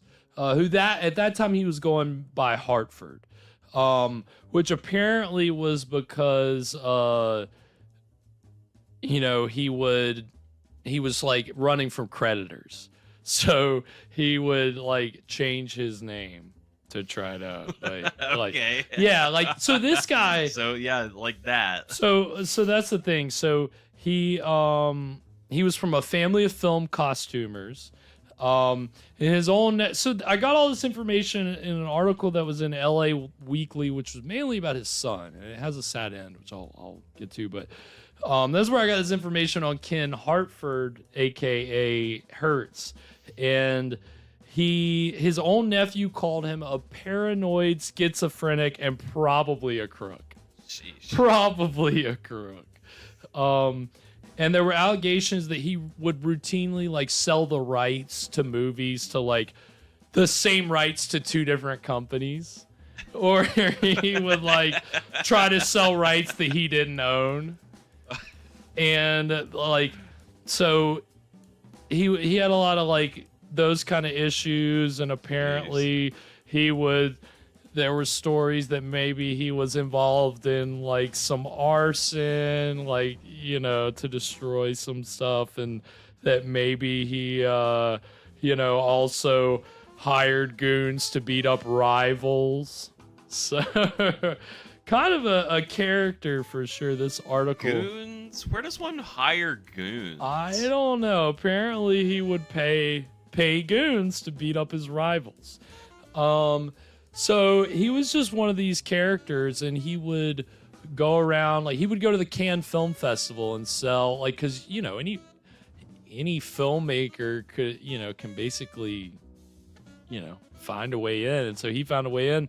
So apparently he, like, in an interview with Roger Ebert at the 1984 Cannes Film Festival said, basically, I sell crap. So that's what he thought about, like, what he did. It was all about making money. It wasn't really about actually working for it. And I think the case in point to all that is that apparently Ken Hartford was an Oscar winner. But guess what? He didn't have to work for it. Because apparently what he did was what he did with all these other early films. In 1961, there was a 10-minute Yugoslavian cartoon that he bought the rights to and distributed in the United States. And because he was the one that distributed it, he was the one that got the Oscar for Best Animated Great. Short. So he... That sounds like he deserved it. Well, so for his entire life, he referred to himself as an Oscar winner. Which, I mean, you can't blame him, but, I mean... That was apparently and apparently he eventually sold the Oscar to like raise money, according to his friends. So this guy was a character, and, you know, was apparently kind of so shady that, you know, his children, like his son, kind of struggled under his father's shadow and aspired to like have success in the film industry. And, you know, my father was an Oscar winner. I've got to win an Oscar and impress my father. And, well, better start looking for cartoons to import. Well, unfortunately, he took a very shady route too. Unfortunately, he got involved in a boiler room producer style film investment scam, where they would. So you know what a boiler room is, right? Like in the sales, like telemarketing room. So it's just like a room. Oh, sorry, wrong button. Fat fingers. It's just it's a room full of telephones, and people are just at telephones just selling whatever, and like usually for shady means, right? So in this case, the way that all film investment works. It's a little lesson to everybody out there. That you learn this in film school, so I'm giving you a little exclusive here. What you learn is that if you're going to get investors in your film, you have to be 100% honest and upfront in the very beginning and very verbal in saying that movies are usually not a profitable venture. There's no guarantee that you will make any money from this. You could lose money. You got to give them the small print. Right. Well, what they did here is it's telling people, our movies are profitable. Our company, all the movies that we make are profitable. So you invest whatever $1,000, you'll definitely see a return on your investment. And yeah, if anybody who knows anything about movies knows that's not a good gamble. No, and it's illegal. You if you get, I mean, and it's just a general business thing. It happened with crypto, like celebrities that hawk crypto kind of got in trouble because they said, "Oh, this is they basically said this is a sure thing." They didn't say, "Hey, this is risky," and it was risky, and people bought in because they were told, "Hey, from celebrities, it's a sure thing." So that was kind of a thing that was going on in Hollywood in the late 2000s. It's probably going on longer than that, but late 2000s, the FBI started to try to crack down on it, and so they had people going in and wearing wires, and they caught this guy. Eventually, he was apparently the son of the guy who produced tonight's film.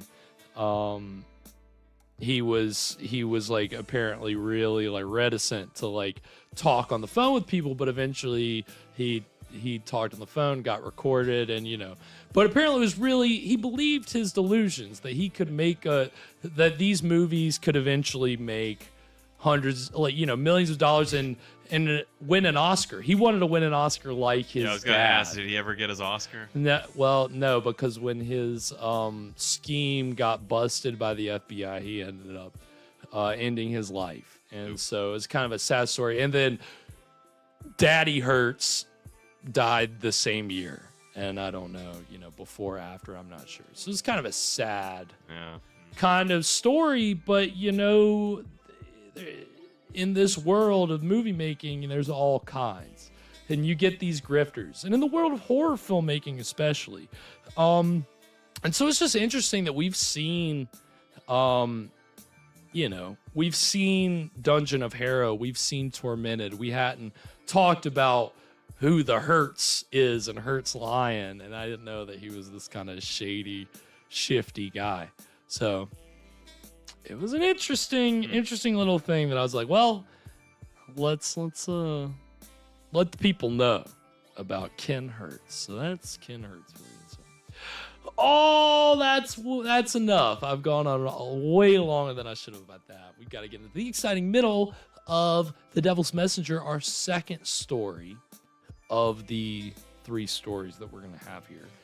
And, I mean, so far, Evan, I mean, what do we, anything before we get into it? What are you thinking? Well, pretty strong first story.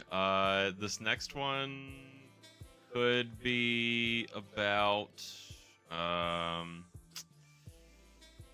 maybe it's about a guy who, maybe the next story is about a guy who makes a boiler room film scheme. This is the one original story they shot. Based on a true story. True story.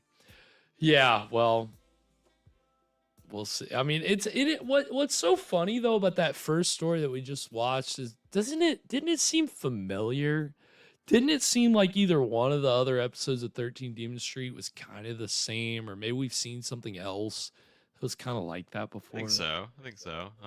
I can't really place which one exactly, but well, we have been on the air for 100+ episodes and minisodes, so at a certain point, it all just kind of runs together, doesn't it?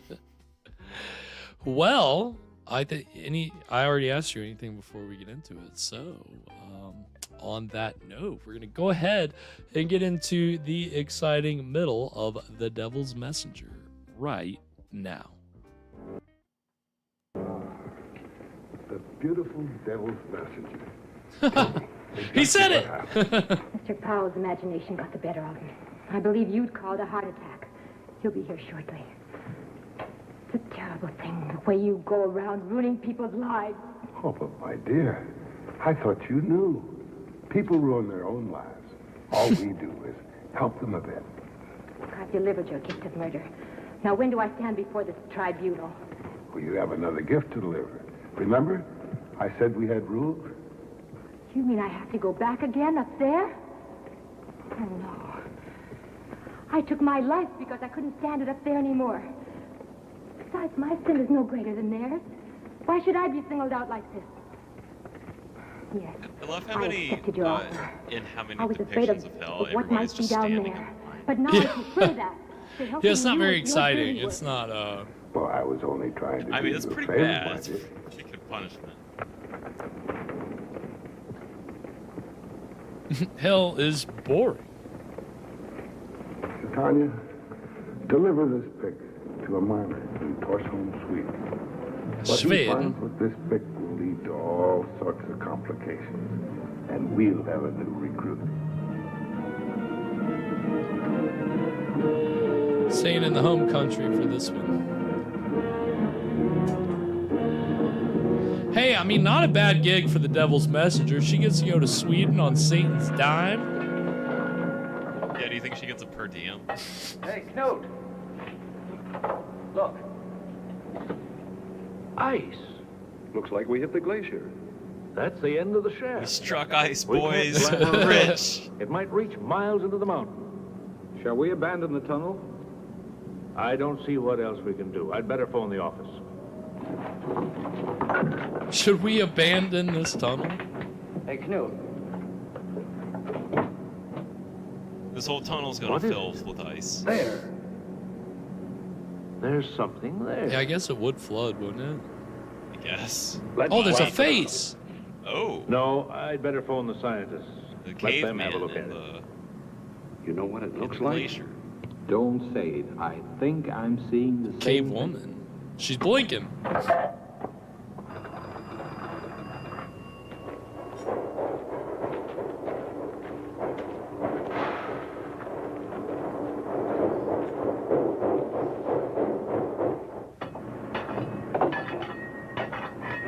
Careful. Tell the man to go slow. But the eyes must be broken. Already writing the report? Yes, we'll need it for the Anthropological Congress in September. Just in case we lose the object. Do you But how can we lose it?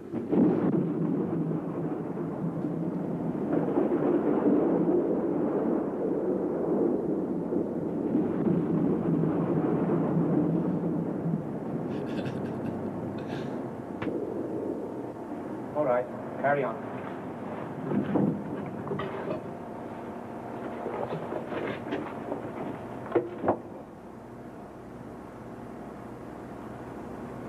Human being 50,000 years old.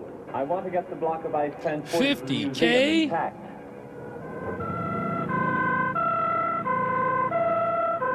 Sweden, Sweden, Sweden, Sweden. Yeah, this truck's playing their national anthem. Driving it, how patriotic. Hasn't suffered from the transport. We'll know in a minute. It is a woman. Can you see anything? Yes.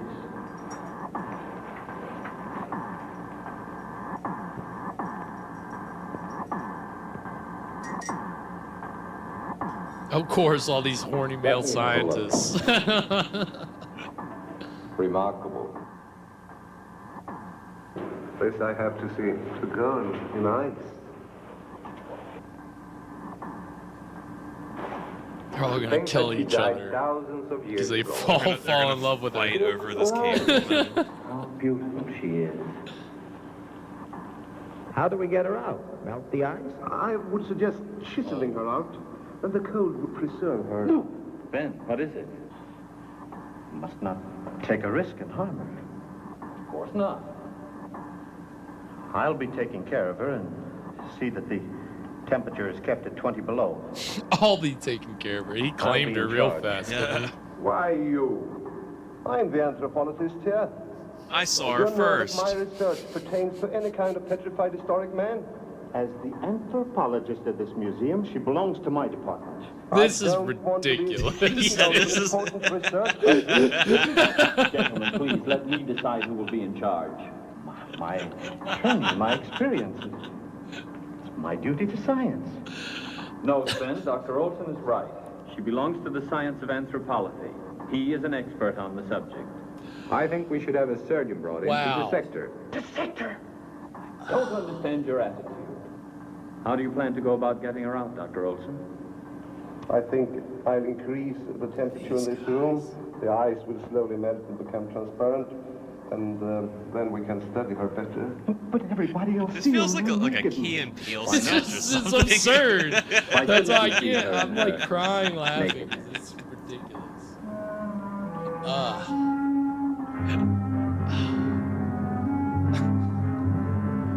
No, doctor. I think she'd actually better come home with me.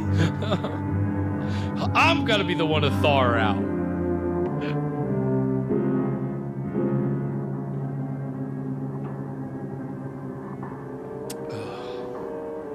When were you born? How many millenniums before my time? What was your name? I've always wanted to be with an older woman. Was it Cordelia? Angelica? Are you an angel to return to this earth? Yikes. Two people are destined for each other. You and I. I mean, this is gonna get into yikes territory. We're not there yet, but it's gonna get there. I knew when I first saw you that we were chosen for each other. Pushes the envelope. Yeah, I was gonna say, Siodmak is doing something interesting here. What is time but a conception of man? I have to get you out of your prison, to hold you in my arms. I love you, Angelica. Oh my God. Angelica, he's already named her. Oh. Seastrom! Fucking idiot. Seastrom, you fool. What are you doing here? Love struck fool. Did Dr. Holm make it clear to you that this is my research, not yours? I know that you want to cheat me out of the fruits of my lifelong work. And you want to take my hat, too. I have the same right to be here as you, You're trying to Wilson. steal my girl. I understand your feeling. Your scientific curiosity. All right. I'll forget that we met here. If you promise not to come here again. She is mine. Of course. Of course. Now let's go out together, eh? Leave the lady alone. What do you have in mind? What are you going to do to her? You'll make her suffer. You talk as if she were alive. But don't you see? No, of course you don't see. She is alive. That's not possible. By gradually lowering the temperature, a body can slowly be frozen without terminating life. How long can the body stay in a suspended state? 1 year, a century, a millennium? Who says it cannot? I know she's alive. Yeah. She looks alive. Shall we go? Odd behavior. I know what you have in mind. You want to get me out of here. You want to make it impossible for me to see her. That's not true. Then prove it. Turn this research, as you call it, over to me. She's more to me than she is to you. She's not an object of vivisection. That's enough. Mark my words, I'm gonna bang this cave woman if it's the last thing I do.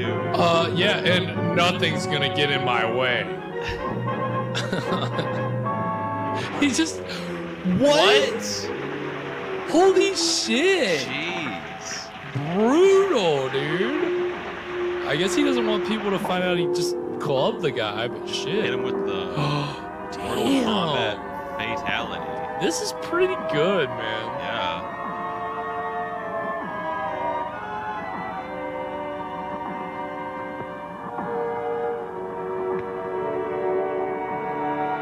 Damn.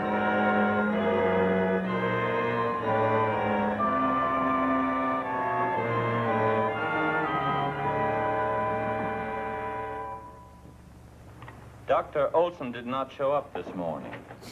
I phoned his home, but he didn't sleep there last night. Thanks, E.T. What about the girl in the ice? Well, that's why I called you. We must keep the find a secret until the day when we have gathered enough scientific information about this Can you help us find a replacement? Otherwise, I'm afraid we'll be overrun with reporters and zealous anthropologists. I agree with you, Dr. Holt. I agree with you wholeheartedly. Dr. Seastrom, I want you to find out how we can free her from her icy surroundings without damage to her body. Yes, sir. Then I will be in charge. Yes. But under one his condition. eyes shifted. Yes. Since I will be responsible, I also need the authority that goes with a job like this. Oh, I understand. I want everybody checking with me first. No one is allowed entrance to the room without first having it cleared through me. That sounds reasonable. No one can come in without knocking. Not even you. If you see a sock on the door. Why are you restricting me, too? Only for a short time. It would give me peace of mind. All right.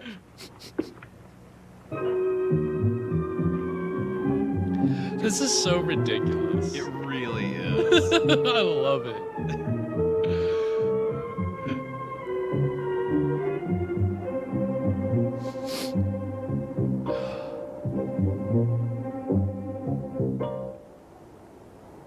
And that was the last time you saw Dr. Olson? Yes, I'm sure of it. You said you couldn't detect anything extraordinary in his behavior, no sign that he was upset. No, I didn't. Did you, Dr. Lund? Well, we were all somewhat excited, I would say, and we still are. This has nothing to do with Olson's disappearance, I assure you. Please, let me be the judge of that. We brought in an anthropolithic object. I put Olson in charge of it. That excited him, I assume. Now, where is that object? In the ice house. Well, then Dr. Olson might be there. No, Dr. Seastrom. Every time I hear the words ice house, Dr. Seastrom? shudder runs down my Who is spine. he? I put him in charge of the anthropolithic object after Olson's disappearance. Now we're getting closer. It is pretty, isn't it? I want you to wear it. Here are the shoes. I realized what this reminded me of. What? I'll tell you at the end. Only a few feet of ice are separating us, Angelica. A few inches of frozen water. But you can see me. Can you hear me talk?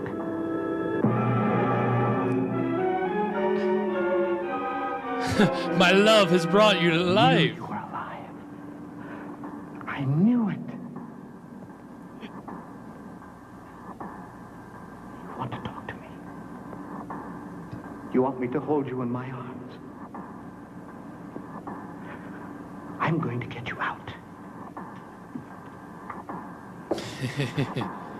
Oh man, that hook? Is that a Chekhov's hook? Now, soon you will be free. How many suspiciously white years were you waiting for this day, Angelica?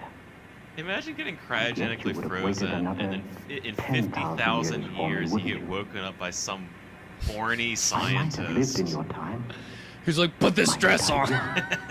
Before our love was fulfilled.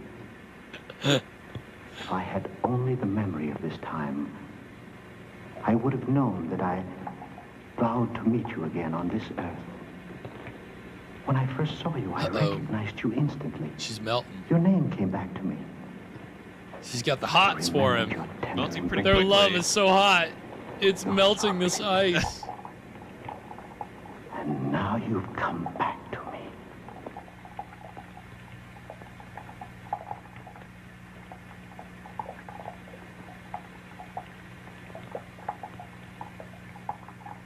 Oh, she's giving him the look. That's not good. That's right, Alana. That's very true. The ick. You're gonna drown. Oh! Snap. Nice. Okay. I didn't even think about that. Yeah. Good writing. He's gonna kill her. Yeah. Oh no!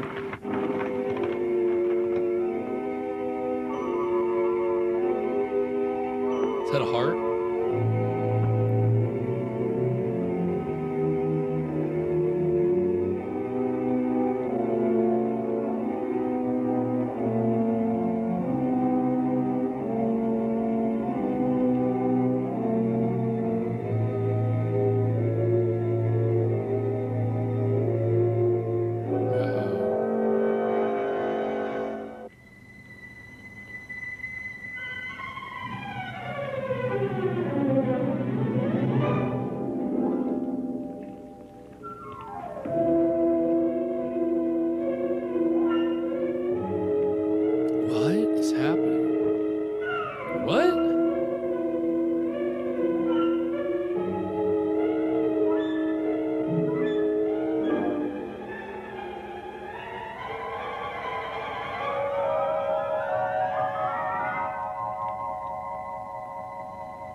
okay, Sears. I did not know that.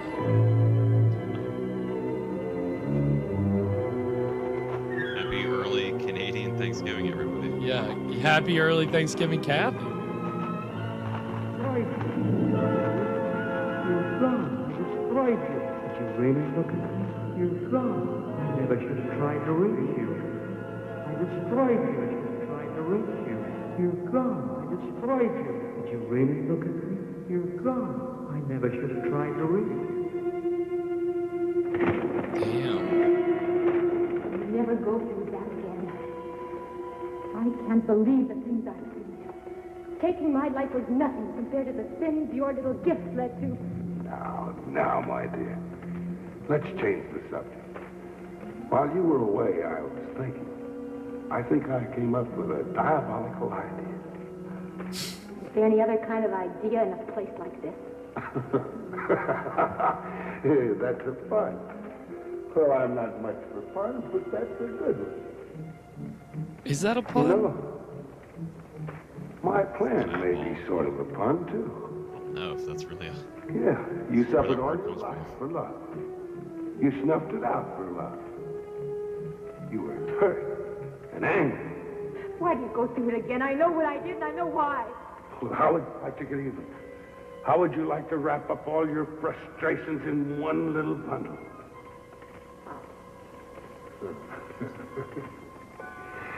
I thought that would tickle your curious bone.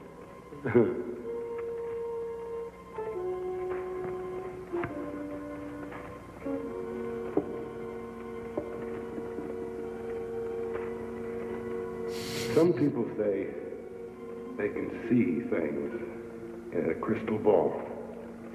Others that they can foretell the future. Others say they can reconstruct the past. But they can only see what we down here let them see. Because the crystal ball is the toy of the devil. What? Is it? Is that true? Who knew? Whoa! I guess there's an evil laugh after, so I guess it has to be true. Who knew the devil was a You glass deliver blower? this crystal ball to a Madame Germain in the Limehouse district of London. I realize there's no sense in this. I definitely see it. Don't see your diabolical plan. Well, my plan is to reward you for your efforts. Reward? What do you mean? Well, let me explain. You love this John Radian very much. John? Why do you bring him into this? Isn't that exactly what you want to do? Bring him into this? Send him to hell. Then you could accomplish something. Times I wanted to kill him. But you know, you're right. I would accomplish something. I could get even with him. What if I got to lose? I'm already in hell. For all the humiliation. It's true. I could teach him a lesson.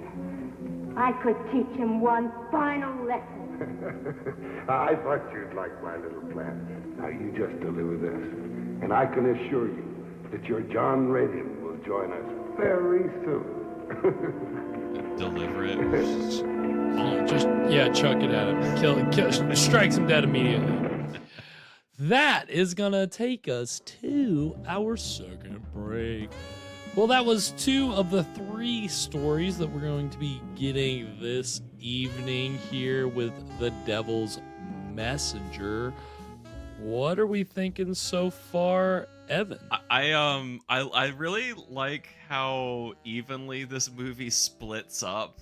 It works very well for the format of our show. Right, yeah, isn't it? Every story, well, to be fair, I did time every break with and I knew that, like, okay, this is going to be the place to cut, so it did. It was too perfect, honestly. But again, that's like the beauty of an anthology film, right? Yeah, we get a bunch of little vignettes. Yeah. Little weird stories. Yeah, that one was really weird. It was a little like that. Yeah, so the ending there, was she in the ice? I couldn't quite tell what that was meant to. It looked like the ice was empty. It did. You didn't see her. So I don't know if they were just trying to imply that he like stuck her with a hatchet and killed her, but they didn't want to show it. That's kind of what I was thinking, but it just. Yeah, I don't know. It was. I mean, when he did it, when you realize she's drowning and then he hits it and she does that face, it's like, oh, he must have hit her. That's like a big moment. That really gets your attention, but then you're like expecting more and then it just kind of ends. So it was a little, but I mean, as a whole, that story, it was weird and just a very odd story, right? Yeah, because the like prehistoric, the cave person in the ice, like that's a pretty tried and tested trope. Right. I've never seen anybody go the route of scientists find someone frozen in ice, but they're hot. Yeah. That was what was so twist. Hilarious is that as soon as you could tell it was a woman, the way they all just like immediately turned into like the cartoon wolves, right? Mm-hmm. Like right away. And no, like you said, you had the perfect one. I saw her first, right? Like that's how they were all acting, basically. So I don't know. It was just an odd kind of a story that overall, like, the ending was a little anticlimactic, but for the most, like, because again, this guy killed a dude, so you're kind of expecting like some more justice or something. Yeah. And when those dudes come in at the end, it's just kind of like, what does that mean? Right. What happens next? How does this whole thing resolve? Which again, the 13 Demon Street episode, is there more? Maybe. Again, we don't know. We don't have it. So, yeah, could have been. But still pretty good episode so far. And, Kurt Siodmak is definitely... Again, his writing, we're obviously seeing the skill. I mean, I think that there's... it's funny what that reminded me of, seeing the woman in the ice.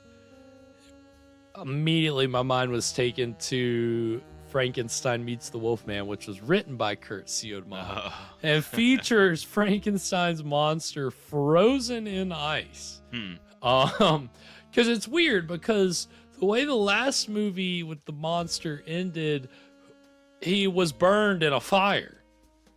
But somehow there was like some kind of underground glacier cavern, and the monster's body was preserved. He fell down in the ice house. He did, yeah. He basically fell down into an ice house, and it's kind of much like tonight's thing, where he's encased in this ice. The Wolfman, when he's a human, finds the monster and gets him out of the ice. But in that, instead of him being frozen in a block, it's like there's just like a thin sheet, like glass, like in front, and he just busts it open and pulls him out of the ice.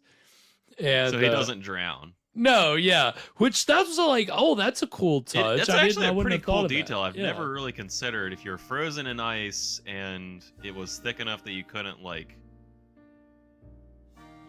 get out without, making this cavity in the middle bigger, would you just drown?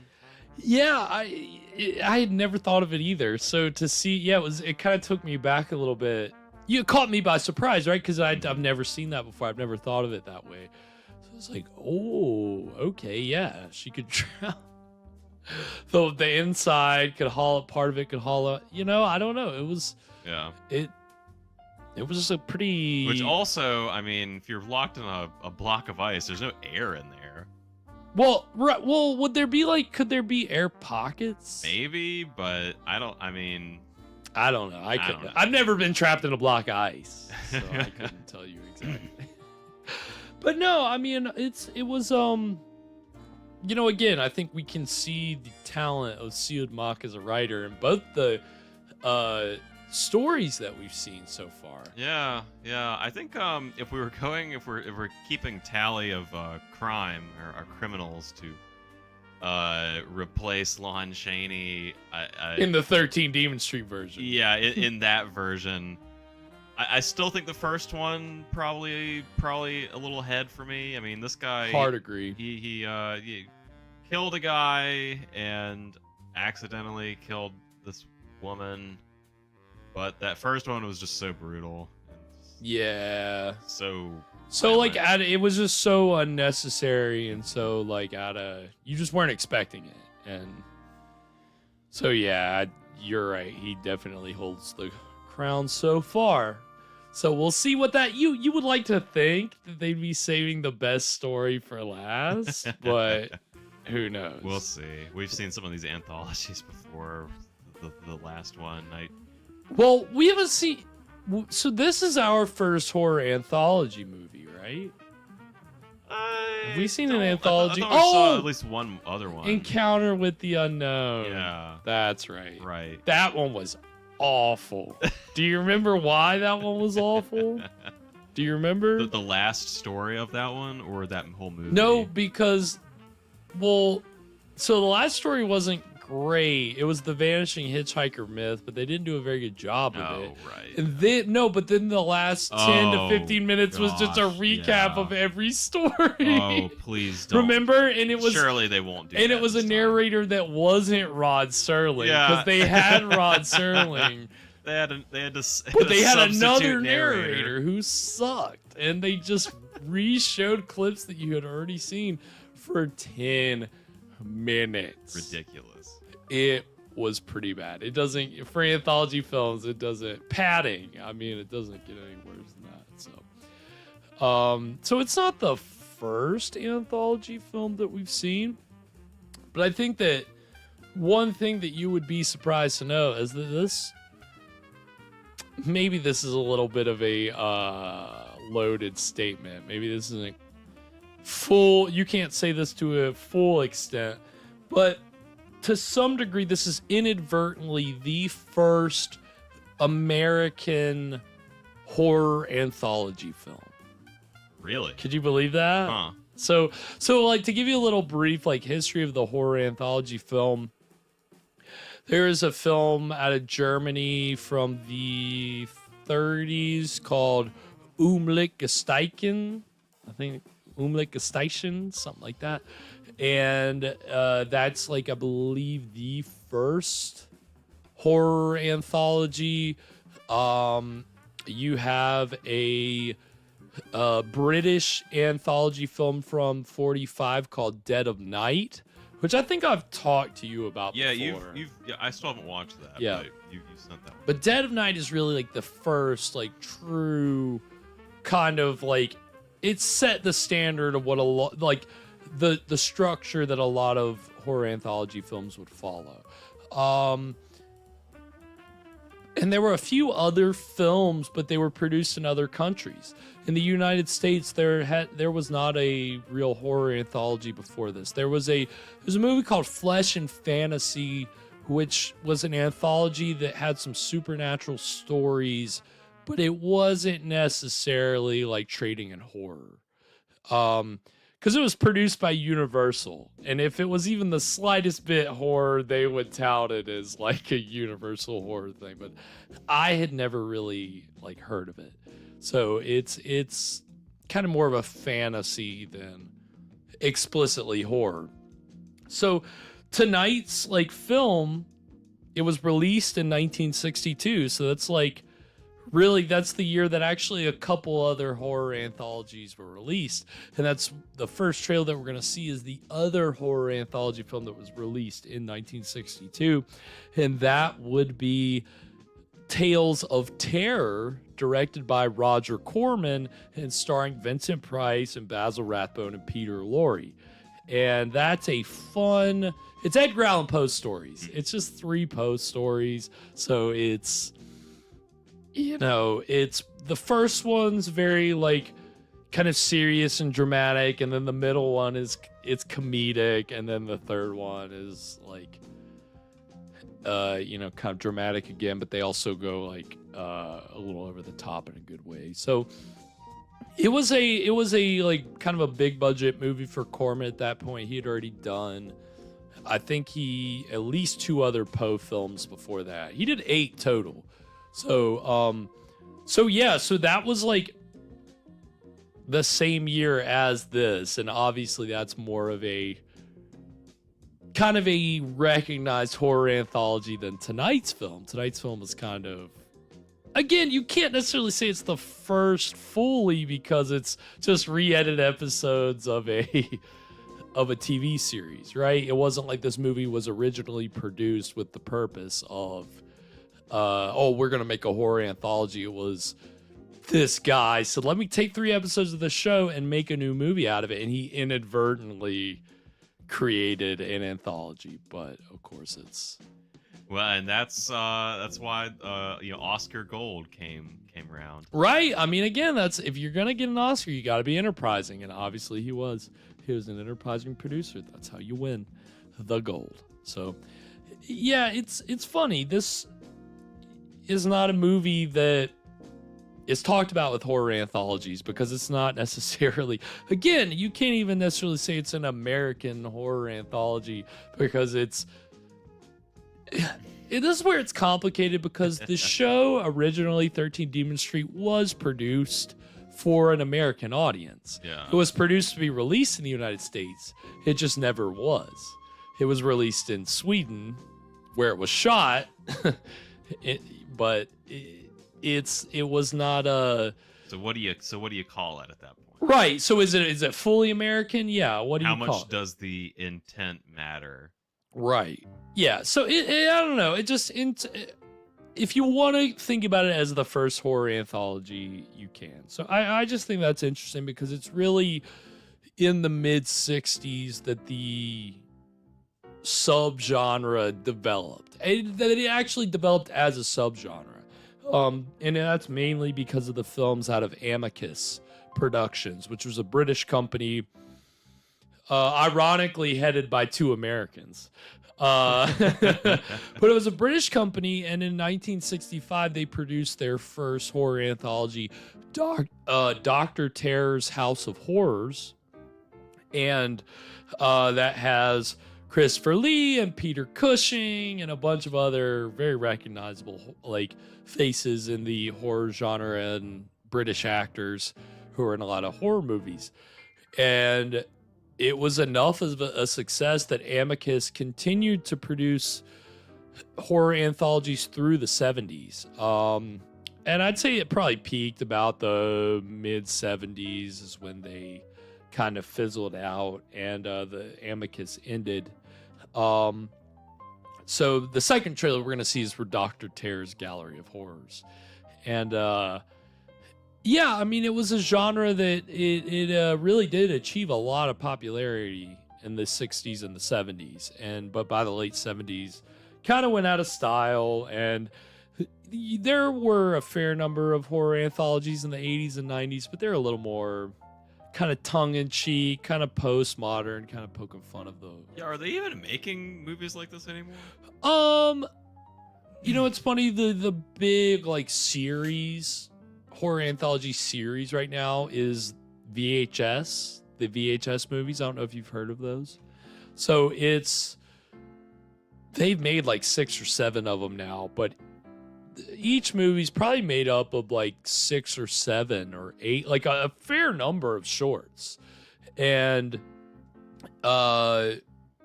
just kind of different horror stories that are, at least the first couple, I think they're all supposed to be shot on video. The idea is supposed to be that they're found footage, that every little short on it is a found footage, horror film. So they've been making them for a while, and I've seen I guess I've seen the first one. I don't know, it's been a while. Yeah, Shudder puts them out. So they're popular. They're very popular, but they really don't, especially not in the style of the classic ones. But that's where I think, as we get into the end of this movie, it'll be interesting to kind of talk about how it plays as a horror anthology in terms of the frame story and all that. But we'll save all that. We're going to get these 2 trailers, and then when we come back, we're going to get into the exciting final story and the exciting conclusion of, I wanted to say it again, 13 Demon Street, The Devil's Messenger. So, see, I forgot to go back out to the wine. Okay, so we're gonna get that. So stick around. We'll be right back.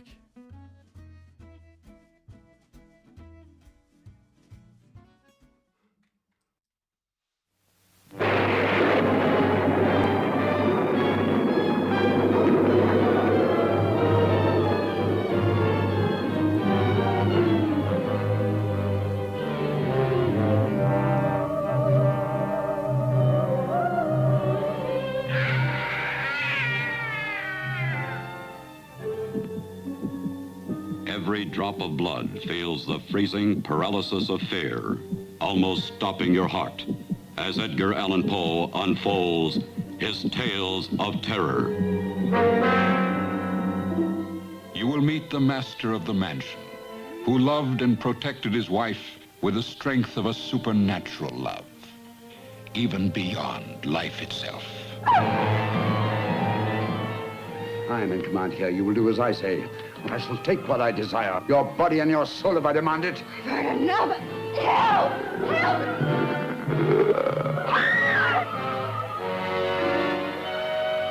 Then you'll enjoy the Black Cat's sardonically humorous tale.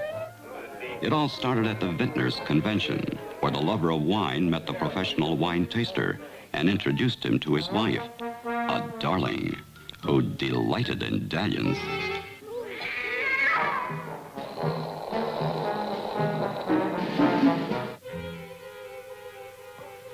What kind of a man are you anyway? Make love to my wife and doesn't even talk to me. You're insane. That may be, but very clever. Help! Help! Help! In this monstrous mausoleum of the living, you will witness fury far worse than a woman scorned.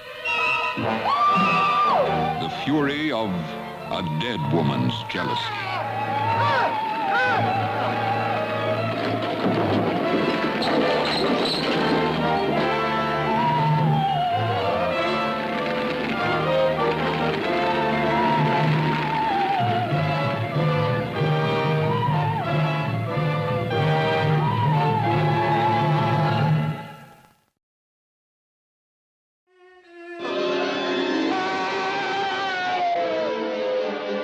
Terror.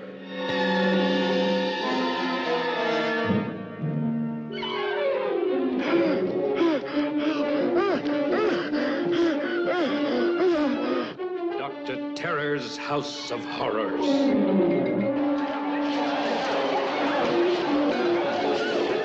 Horrors the screen has never before dared depict. The terrifying horror of the man-killing vine with a human brain that creeps and kills. The terrifying horror of voodoo witchcraft. The terrifying horror of the dead, entombed for 200 years, that creeps its way back to terrorize the living. The terrifying horror of the young doctor, forced to plunge a wooden stake into the breast of his beautiful bride. The terrifying horror of a dreaded man called Dr. Terror, who, with his deck of mystic cards, could foretell destiny. Dr. Terror, who has a strange, horrifying knowledge of the past and future of every man and woman on Earth. The fear of the year clutches at your heart with hands as cold as death. Dr. Terror's House of Horrors.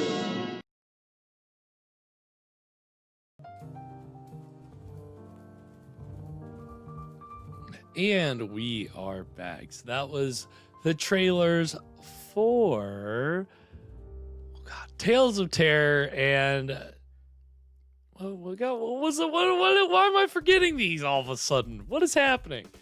We just saw that Dr. Terror's House of Horrors. I'm sorry. My apologies. My condolences. I got there eventually. I shouldn't have, but I got there. Yeah, so those, like, that last trailer, that company, the guys that made Dr. Terror's House of Horrors made 8, 9, 10 of those. I don't know. They made a lot. They were, and they would get big stars and pretty popular, and it just became a very like established format. I mean, you have your frame story, you have your different like, I don't know, it's just they're all kind of the same structurally, you know, like every horror anthology is kind of the same, but you know, obviously it's the makeup of your stories. And I'd say so far we've had two pretty like decent stories here. Like,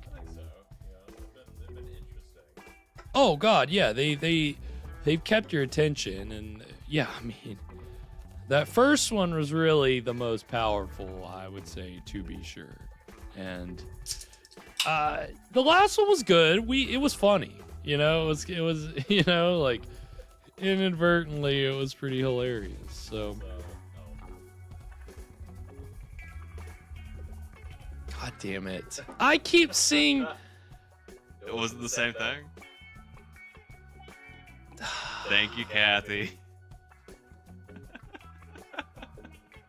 I can't, like, I looked at it too when I was doing it, and I was like, all right, this is it. Boom, Click. boom, Mute. got him. My apologies, Evan. I'm so sorry. Oh. Yeah, that's been, I've been off the ball tonight, so that's my apologies. Yes, Sears. That is a classic scene from that movie. Yeah, so I feel terrible. I'm so sorry. I can't believe I did that again. It's okay. Jesus. It's kind of funny at this point. It's classic me, honestly. I always do shit like this. It kind of pisses me off.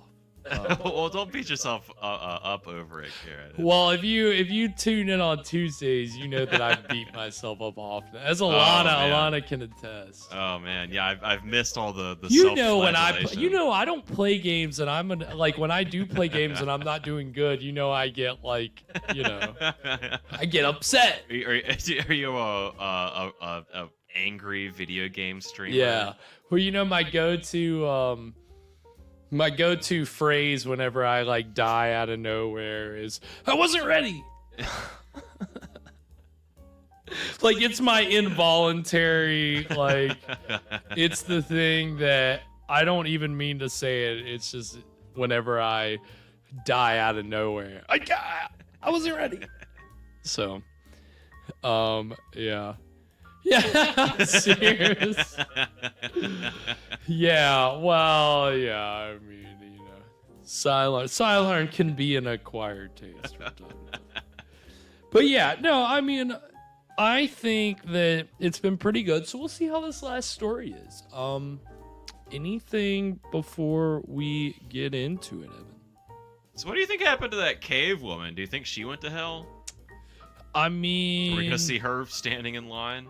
I don't think she was at fault here. Do right? cave people go to hell? It's a good question.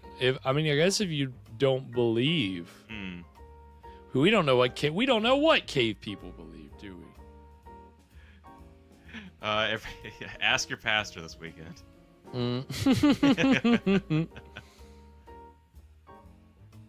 Yeah, that's a very good point.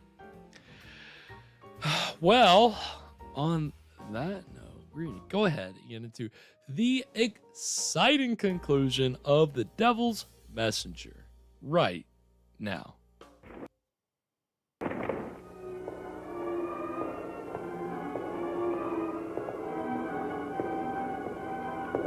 Yes, you're right. If Kathy didn't say anything, I would not have noticed. Thank you, Kathy. That's what I should have said.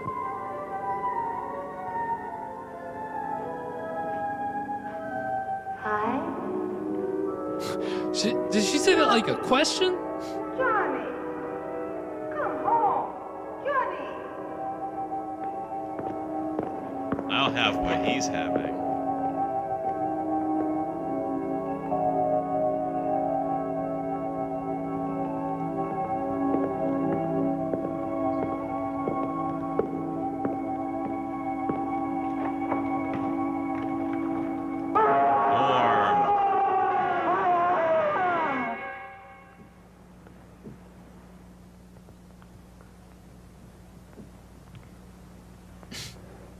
I'm sorry. I didn't mean to. Huh? And what happens next? Nothing. It just stops. Could you imagine screaming I've in never your found out what's in that psychiatrist's room. face? It keeps pulling me, but I've never been able to make myself go inside.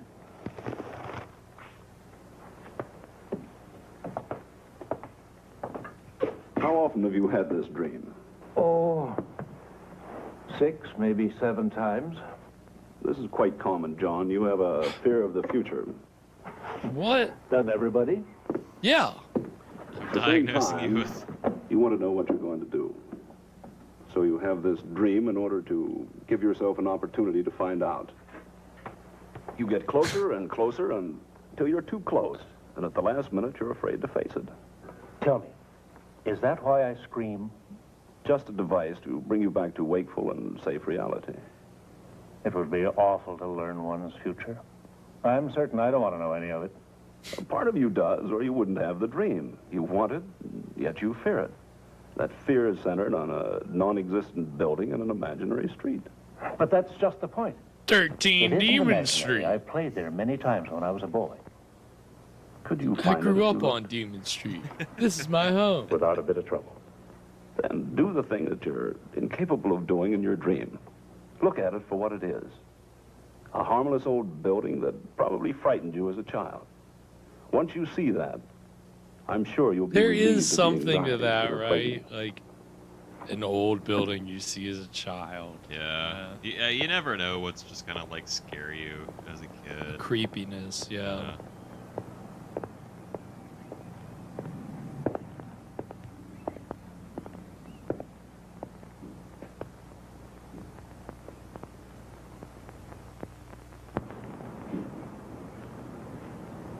It's happening again. Hi.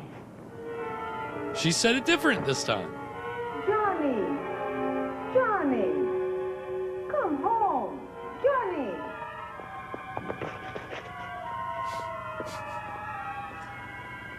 Those KGB agents?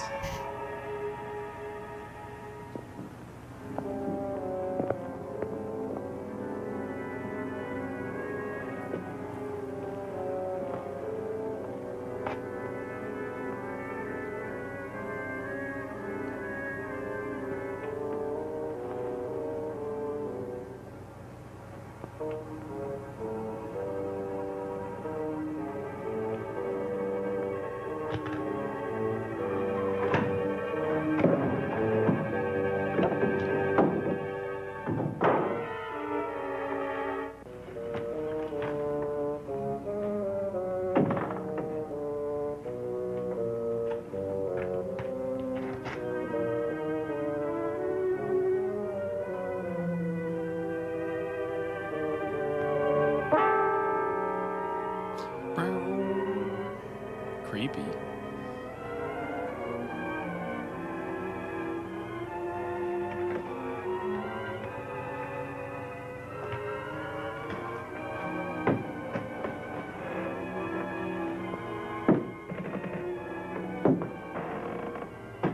Gotta have some creaky stairs.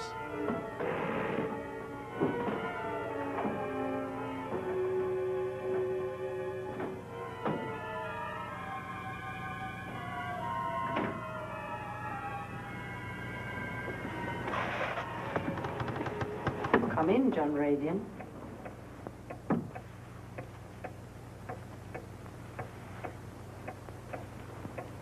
I expected you sooner. How did you know my name?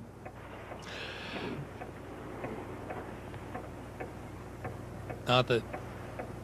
I don't think that's a. Maybe that's a reference. There's a. That's a line in The Wolfman that the gypsy woman says to Larry Talbot. I expected you sooner when he comes into her tent. Your future. Isn't that why you came? Yes. That's always the way with you impatient ones. I'm not impatient. It's just that I know. Why do people want to know about their future? To hear about pleasant surprises? Will they also accept the clouds of misfortune, the fears of disaster? Just tell me what you see. You'll get paid for it. Relax and come along with me. That's it. Much clearer.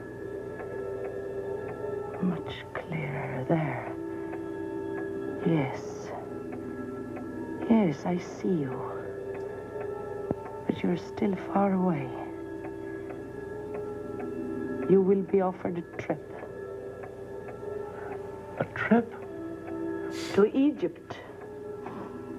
I assure you, I'm not going anywhere. I have neither the money nor the inclination. There you are. The ball definitely says Egypt. Looking desperately for somebody. You can't find him. It frightens you. It terrifies you. Looking for whom? I don't know. He isn't there. But somebody else. I'm getting a loved one. Maybe someone that doesn't start with a G. He has a star. And he will prompt you to fulfill your destiny. I don't understand a word of what you're saying. It is as I expected. Fine, and tell me, what do I expect? Your future. But you have no future. Well, what did you see? A clock. Striking midnight. I saw you very clearly. I saw you very dead. You lie.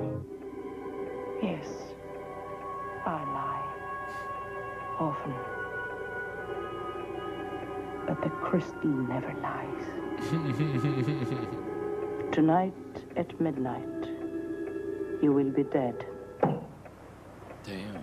What is this? Are you threatening me? What is this? Yep, Sears pinned I by have no Kurt grudge Siodmak against you. himself. I don't even know you. That's too bad. You know, I thought I might find out who or what it is I'm dealing with. Why do you want to know? Somewhere, somebody is waiting to kill me. Maybe the man with the scar. No. But somehow his presence is necessary to the chain of events. Then who is it? What would you do if you knew? There are many ways of dealing with a murder. I could Yeah, if find you his get told you're motive. gonna die, do you have to Reason pay? with it. Like, can you get some kind of discount? Yeah, I'd say, okay, I'll pay you That would tomorrow. not change fate. Who is it? Nobody's I paying am for the the one tape who will from take your life. The Ring. You know, it's telling you you're gonna die. What do I owe you? Nothing.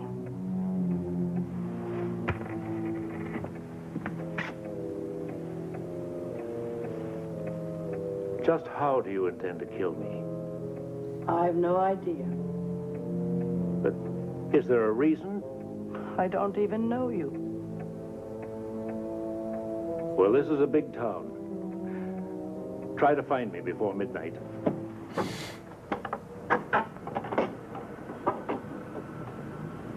Is there a telephone around? You just passed one. Oh, there's a girl in there. She's on a marathon talk. A marathon talk. Oh yeah, there she is. How long can a woman gab without saying anything? That's why I never married. All right, guy. Buy a ticket. Might be your night.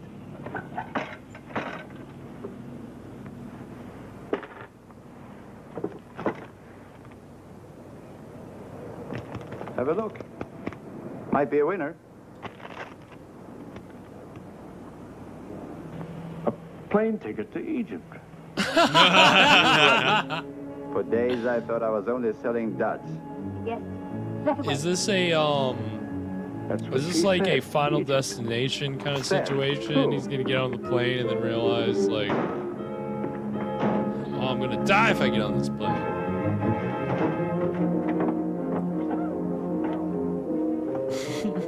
A lot of demand for this payphone here in the middle of the night. Yeah.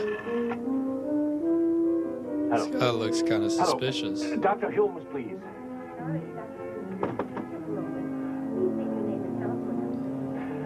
Look, I'm talking from a public telephone. Try to find him for me, will you, please?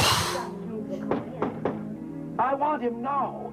He's my doctor now. Do you understand? Get him. Is that the doctor? My number. It's Hendon 3535. Call me. I'll be waiting. Hendon 3535. Have you got that?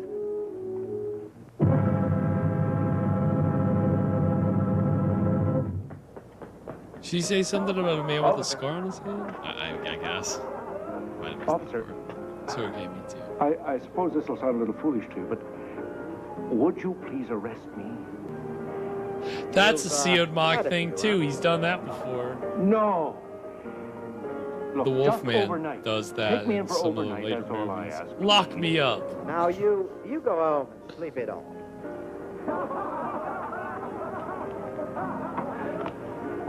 No! She is going to kill me. She told me so. Well, I think that's very sporting of her to give you a fair warning.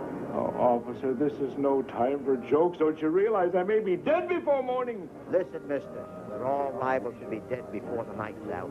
Now just get through there. Look, I know this sounds ridiculous to you.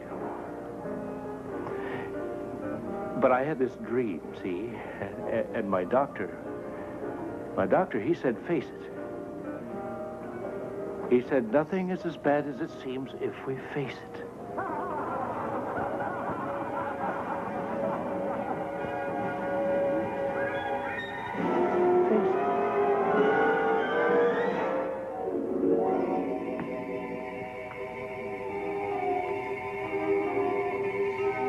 All right, interesting.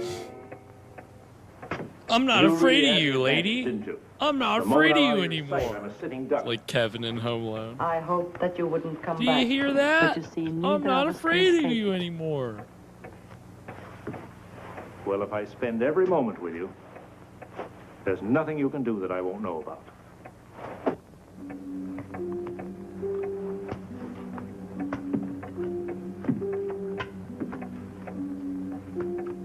If you don't sit down, you'll wear out the carpet. That wouldn't take very much. Got him. I walk in here and I find you in this room, sealed off from the world.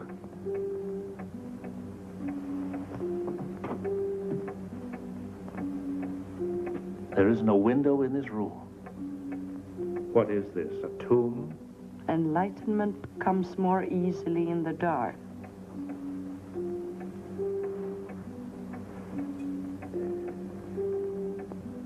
And what about you? You obviously believe that you're going to kill me. Don't you care enough about yourself to try to prevent it? If I had it in my power, I would. But there is nothing I can do, except... Except what? The kettle. I was preparing tea when you arrived. I thought you had a whistling murderer in there, just ready to stab me. Hello, operator? Get me Westlake 4100. Yes, quickly, please.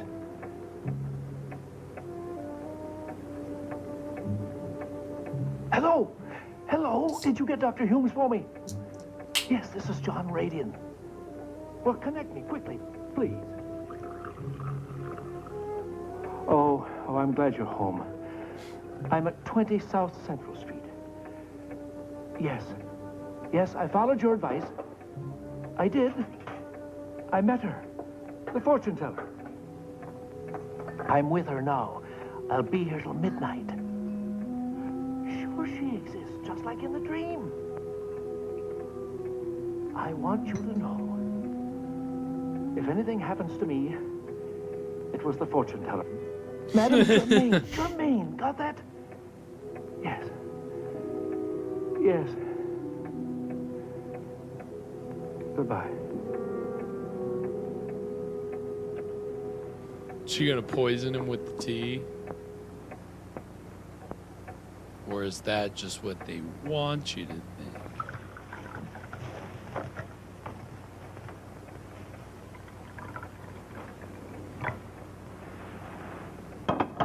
Join me in a cup of tea.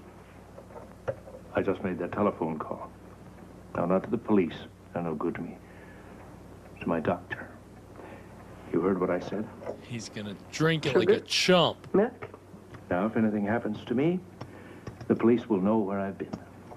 There is nothing we can do to prevent your death. This tea Smells like almonds. smells funny. You think I'm trying to poison you? I don't know. But you don't believe in the crystal. Of course I don't. Then drink your tea.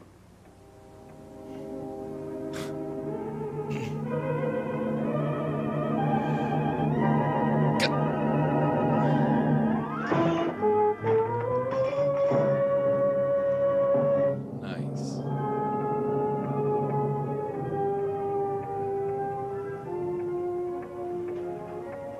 Did it ever occur to you that you might die first? What do you Is he suggest? gonna kill her? Shall I kill myself? I swear your time is as short as mine.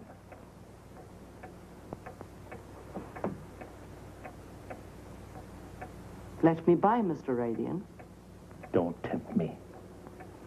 Let me by. What are you doing? Nothing. You've got a gun.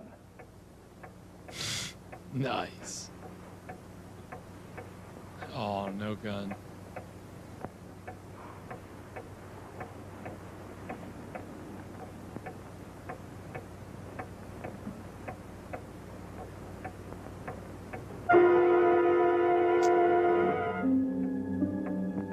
That was on the wall at the beginning.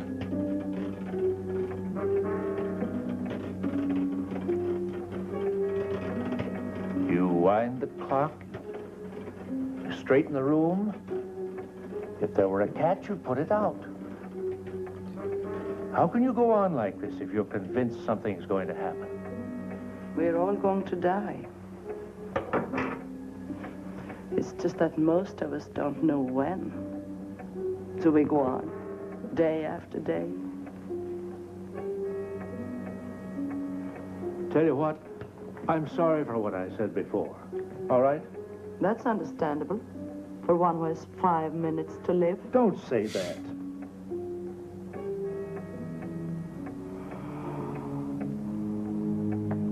I'm sorry. We both have reason to be.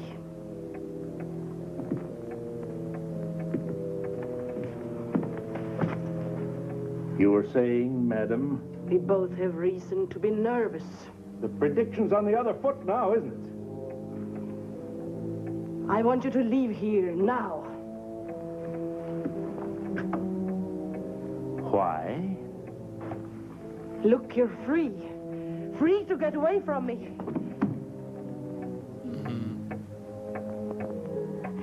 You mustn't commit this crime.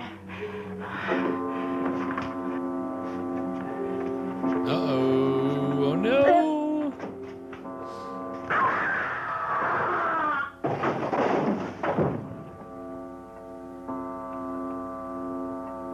Brutal.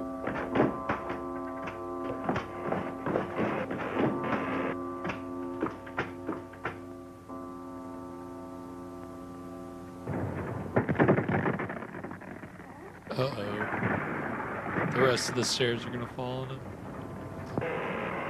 Oh!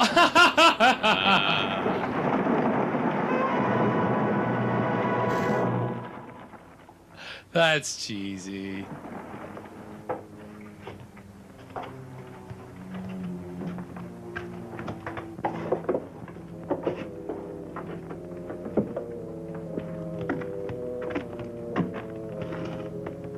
It's a shame, but it was his own fault.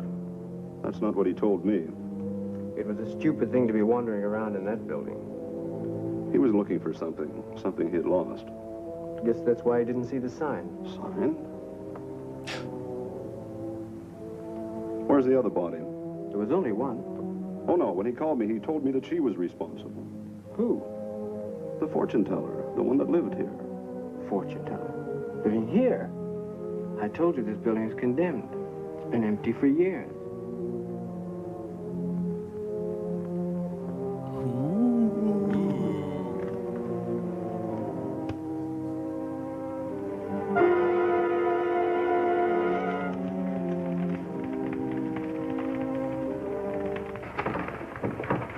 Oh, there he is. They got him. Ah, Satanya, you've done well. Now you can realize that coming into the unknown was not in vain. The lovers are reunited. Look, I don't know who you are or what this place is, but let's get one thing straight. I'm not in love with her, and I haven't been for a long time. You can't blame me for what she did. Anybody that'd cut their wrists and say it was for love. I don't want any part of it. You haven't changed. You'll never change. You're just as rotten as the day I What met have you got to do with all this? I thought we said our goodbyes a long time ago. You never give up, do you? You know, I've told you again and again, you better see a doctor. You're sick. Stop it! I told you never to say that to me again. I don't have to stand here and listen to you. Wait. It's too late for that. We have no interest in your petty arguments down here. Mr. Radian, you were brought here for a purpose. Perhaps I should say a twofold purpose. Hers and mine. Look, mister, I don't know why she brought me here or what you're talking about, but I'm not planning to stay very long, so you better get to the point before I walk out of here. Same old John. Only this is one conversation you can't walk out on. In fact, there's only one way out of here. Who's there? Now, hold on, my dear. You may be right in a way, but let me continue. Go ahead, but I haven't much time. That's where you're wrong, Mr. Radian.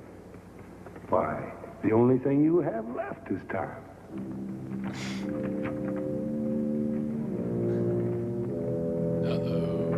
What?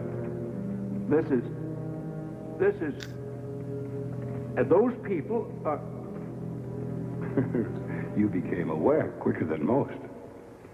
But as I said, twofold. Satanya's was for vengeance, which we condone. Ours for selfishness, which is part of our code. Please, please send him through there. He doesn't deserve an explanation. No. Our plan is only half completed. I need you both. But you said the tribunal would pass judgment. I fulfilled all my assignments. I don't understand why I should even be here. You wanted to be here. You bought your ticket one way. But because of your determination, we've shown compassion. We've selected both of you to help us annex Earth as part of our domain. Can't you get to the point? But you never were one to understand the meaning of patience, were you, John? Now let him continue and we can get this thing over with. It's all very simple. I needed two lovebirds that had turned into fighting cocks. That's why we had to bring you down here. Look, why all the games? Can't you just get on with it? What do you want us to do? He is impulsive, isn't he? That's why we chose him for the job. Well, here, I have an envelope that I want you both to deliver to us. Always told me before what I was delivering.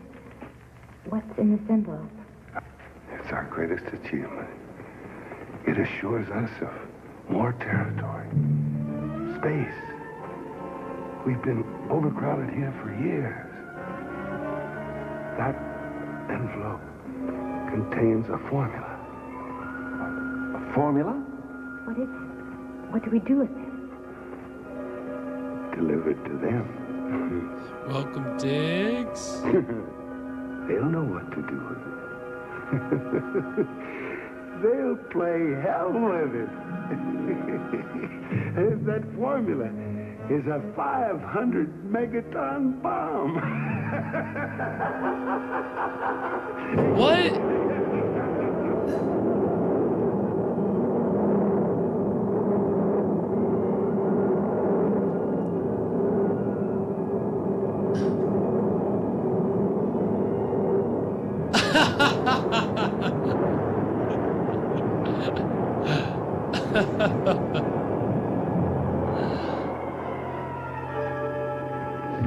Wow.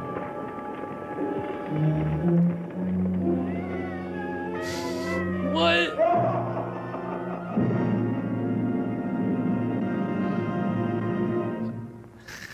Wow. Well, that was the Devil's Messenger? What did we think, Evan? I think now we know why, or what happens if Lon Chaney gets out of that house on Demon Street. Yeah, he goes to another house with some worse writers, and they come up with a worse story for what he's doing in that house. That was Didn't I will say, like, for the most part, I thought the frame story was serviceable. It was fine. Moving it along. Fine, yeah. But what the fuck was that? What? I don't know. I didn't really like. So the way the frame story's set up, it's like the devil's giving her something to give to these people, which causes them to do these crimes, I guess. That's what it. Yeah, that's kind of what it seems like. Kind of, but they didn't really harp on it too much. Not really. They kind of just blow by that aspect. But like, if that's the case, then I mean, I know like the devil is obviously supposed to be the bad guy, but I feel like it kind of takes the wind out of the sails of some of these stories if it's just the devil made them do it. Yeah. No, it does. It puts them in, a totally different context than how they were presented in 13 Demon Street, right? The idea that, like you're saying, that these people committed the crimes of their own volition versus, is this movie saying that it's the devil's fault, or is it... That's the thing, like you said, they blew by it, and so... They just kind of kept going. They said that, but they kept going. And they're like, okay, we need you to deliver this. We need you to deliver. So I think it brings up an interesting point, is this in relation to more standard horror anthology films. You know, the way that the frame segment in a standard horror anthology, it's like it's all taking place in one moment. You know, like somebody's telling stories right here, right now. Or, you know, it's not normally a narrative that is like, okay, you're coming and going and coming and going. So it was like interesting in that respect. That's kind of how they approach the frame narrative here. But it's still, I mean, it still wasn't really like, I don't know. It's just a little like I don't know. It wasn't as connected as well as you would hope. I don't know. Yeah, because I mean, since this movie was kind of Frankensteined together, like, you know, we never see the message being delivered, the object being given. It's just some detail from the movie or from the story. Right. So it doesn't really feel like I felt like I was missing something, because it just didn't feel like the stories in the frame story were connected. Right. Usually. Right. No, it wasn't. Not a super strong, yeah. Like, so that ending. So wait, what was the deal that they deliver the recipe, the formula for the bomb, or what? Yeah, it didn't really make a lot of sense. In the way that they kept just going, get on with it. Just, what are you getting at? Tell us what you're trying to say. It was just... It was just wrap a little... it up. We know this is... Yeah. Yeah, very bananas. Very bananas, yeah.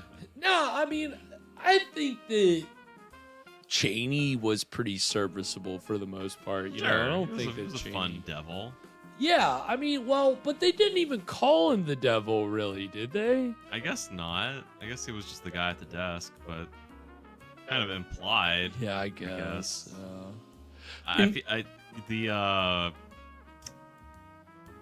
staffing situation down in hell seems a little lackluster. You know, is it just Satan running the whole I don't know. I guess the job of the other people is to just stand around there because that's all they were doing. They were just Is that what? Were those just the scabs? They're not quite as effective. Yeah. Well, I mean, I guess there's no reason to have an efficient hell if everybody's there forever anyway. Yeah, it was kind of a ridiculous hell.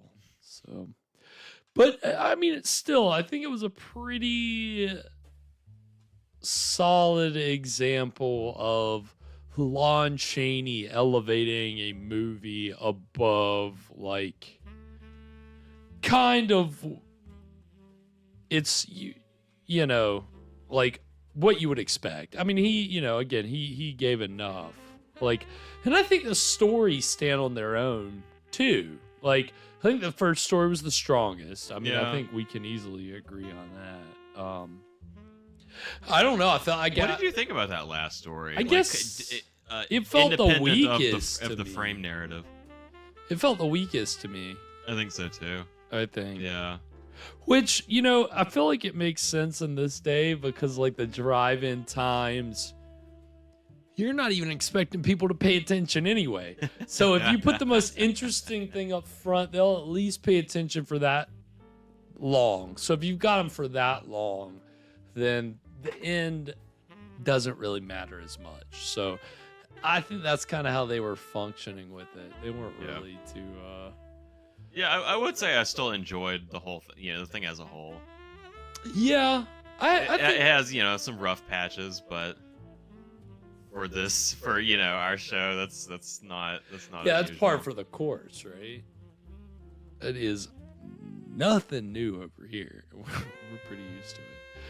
But I mean, I think it was fun, and I think that it was good to finally get 13 Demon Street completed. Yeah. That's it. We finished it. I think we can say, our photographer wins out of the 13. Yeah, I don't remember exactly. Because you were keeping track of that, right? I was keeping score, I thought. I didn't review my notes before I came over. I should have. No, but you were. Well, and our mini-sodes, you're usually, if it's kind of like a lot to keep track of, you're on top of that. You're keeping notes. You're very engaged. I've got to write stuff down, right? I just never remember it is the thing. Right. No, but I mean, you were trying to figure out which crime was the worst, and so you would say this was the one. I think so. Yeah, I think we got a winner. Ding, ding, ding. Ding, ding, ding. Ding, ding. Well, here we go. Even better. Hey. Yeah, you gotta love your whistles.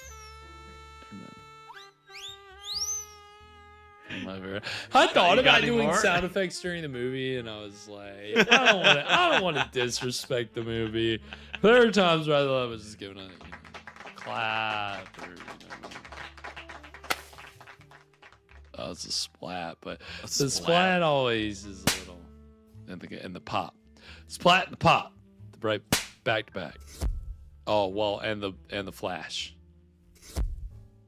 That's let's see if I had a little flash there, that would be. But there's the splat. But yeah, no, it was fun. It was again, Chaney kind of wasn't taking as intensive roles at this time. But I mean, this is an okay Chaney, movie, a decent performance.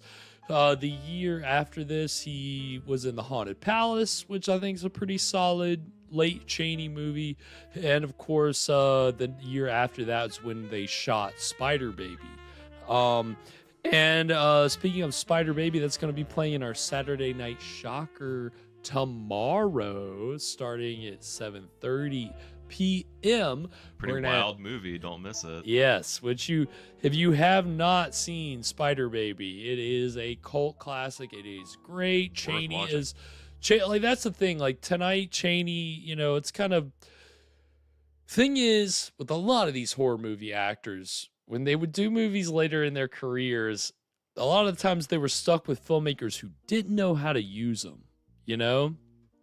And with Spider Baby, the director and writer Jack Hill was the kind of guy who knew how to use Lon Chaney, and Lon Chaney is just, he's pitch perfect. I mean, he dominates that film, and he gives a poignant, again, what Chaney was really good at was like conveying some like pathos, like giving, like usually playing tragic characters. Yeah, very human characters. Right. And that's human monsters. Right, human monster. Right. Who would have guessed? But he's great at that. And Spider Baby is really kind of the last great role of Lon Chaney Jr. So that'll be the last movie in the Shocker. So you're gonna have to stay up late for that one, because they're expanded. So I've added some trailers and cartoons and commercials kind of throughout. So it's a little long. I'm gonna take you to midnight. But it'll be fun. We'll also be playing White Zombie with Bela Lugosi and Horror Express with Christopher Lee and Peter Cushing. Wow. Which, good lineup. Good. Well, it's the Titans of Terror triple feature. Okay. So, yeah, you would say that's a pretty good Titans of Terror triple feature. And I will say that again, so this is one where we're premiering it tomorrow. And so the beauty, I can't live stream those movies because we'll get, copyright. They'll take us down. But I can upload them and then premiere it and take care of the copyright strikes the copyright claims beforehand. So I've already got that mess out of the way. So then when it premieres tomorrow, you still get to go and comment live. Like when it premieres, it does it like a live show. It does it the same way. So, and I know we had people in the live chat last night. Wayne's not here tonight, but Wayne was chatting up a storm last night. He was cracking me up when I went back and looked at it. And yes, you're right. Sears Carol Omart from House on Haunted Hill is also in Spider Baby. One of her last movies was a Kenneth Hertz flick. So full circle, bring it all the way around. It's all a circle. All a circle. But yeah, I mean, it was a good episode. It was a good movie. We really, really, really appreciate everybody joining us tonight. Of course, like we said, tomorrow, Saturday Night Shockers. We will be back next week for all the usual stuff, the suspense mini-sode on Wednesday, and of course next Friday we'll be bringing you kind of a different supernatural haunted house film. This is a regional indie horror movie, kind of like the micro-budget version of The Haunting, the 60s version of The Haunting. And it's entitled The Ghosts of Hanley House from 1968. It is, I've watched a little bit of it. I've been saving it for the show. Because when I saw a little bit of it, the footage I saw, it was just so raw and weird and kind of offbeat that I was like, please tell me this movie is public domain. And then when I saw it was, I was like, okay, well, we have to show this. And it's very it's just a curious kind of film. It's just it's got a vibe to it. I don't know. We have our vibe films, right? I think appreciate a vibe. A vibe, Scared to Death, we would say, is a vibe film. Yeah. So I think we're in store for that next Friday with The Ghosts of Hanley House. It's also one of the few films that we have on the show that's actually directed by a woman, which also just a film from 1968 directed by a woman is, rare in and of itself. So we're gonna have a very interesting film next Friday, and it's a 60s, late 60s haunted house movie. So I'm pretty sure they're not gonna excuse it all away like a 30s haunted house movie would, right? It's not just Uncle Fred who wants the inheritance and sneaking through the secret tunnels in the walls. Right. Yeah, I think we're going to avoid those tropes next Friday. But yes, next Friday for The Ghosts of Hanley House. It's going to be a lot of fun. So 9 p.m. for that. Of course, we'll have a spine-tingling tale for you on Monday. We'll have another one of our features from last season premiering on YouTube next week, and I'll be back in the arcade on Tuesday playing hopefully, ideally I got to get through 3 rounds of Manos, so that might be kind of difficult, but I'm trying to go in with like a good approach where I can hopefully beat the first round in like no time and then get above it. So got some work to do in the arcade, but we're gonna have a lot of fun with that. So again, thanks so much everybody tonight for watching. Kathy, Sears, Alana, Dogstar. Did I miss? I know we had a few other people pop in. We really, really, really appreciate it. As always, had fun with you guys, as we do. Y'all make it a blast. And again, keep up with us all Shocktober long, because we're going to be bringing you thrills and chills all Shocktober long. So you can follow us over on YouTube and all the socials at ScreamStream Live. And catch up on any of our past episodes over on our YouTube page. Like and subscribe. Check it out. We've got like hundreds of videos on YouTube, so plenty of stuff to keep you occupied all Shocktober long. And of course the socials. If you want to catch Evan's cocktail next week, you need a reminder for what the movie is, you can find that on the Instagram page, all that.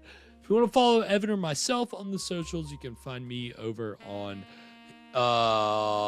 Twitter at Spakenstein, and Mr. Evan Sink is on Twitter, and Caligari Cursed at, oh, what did I say?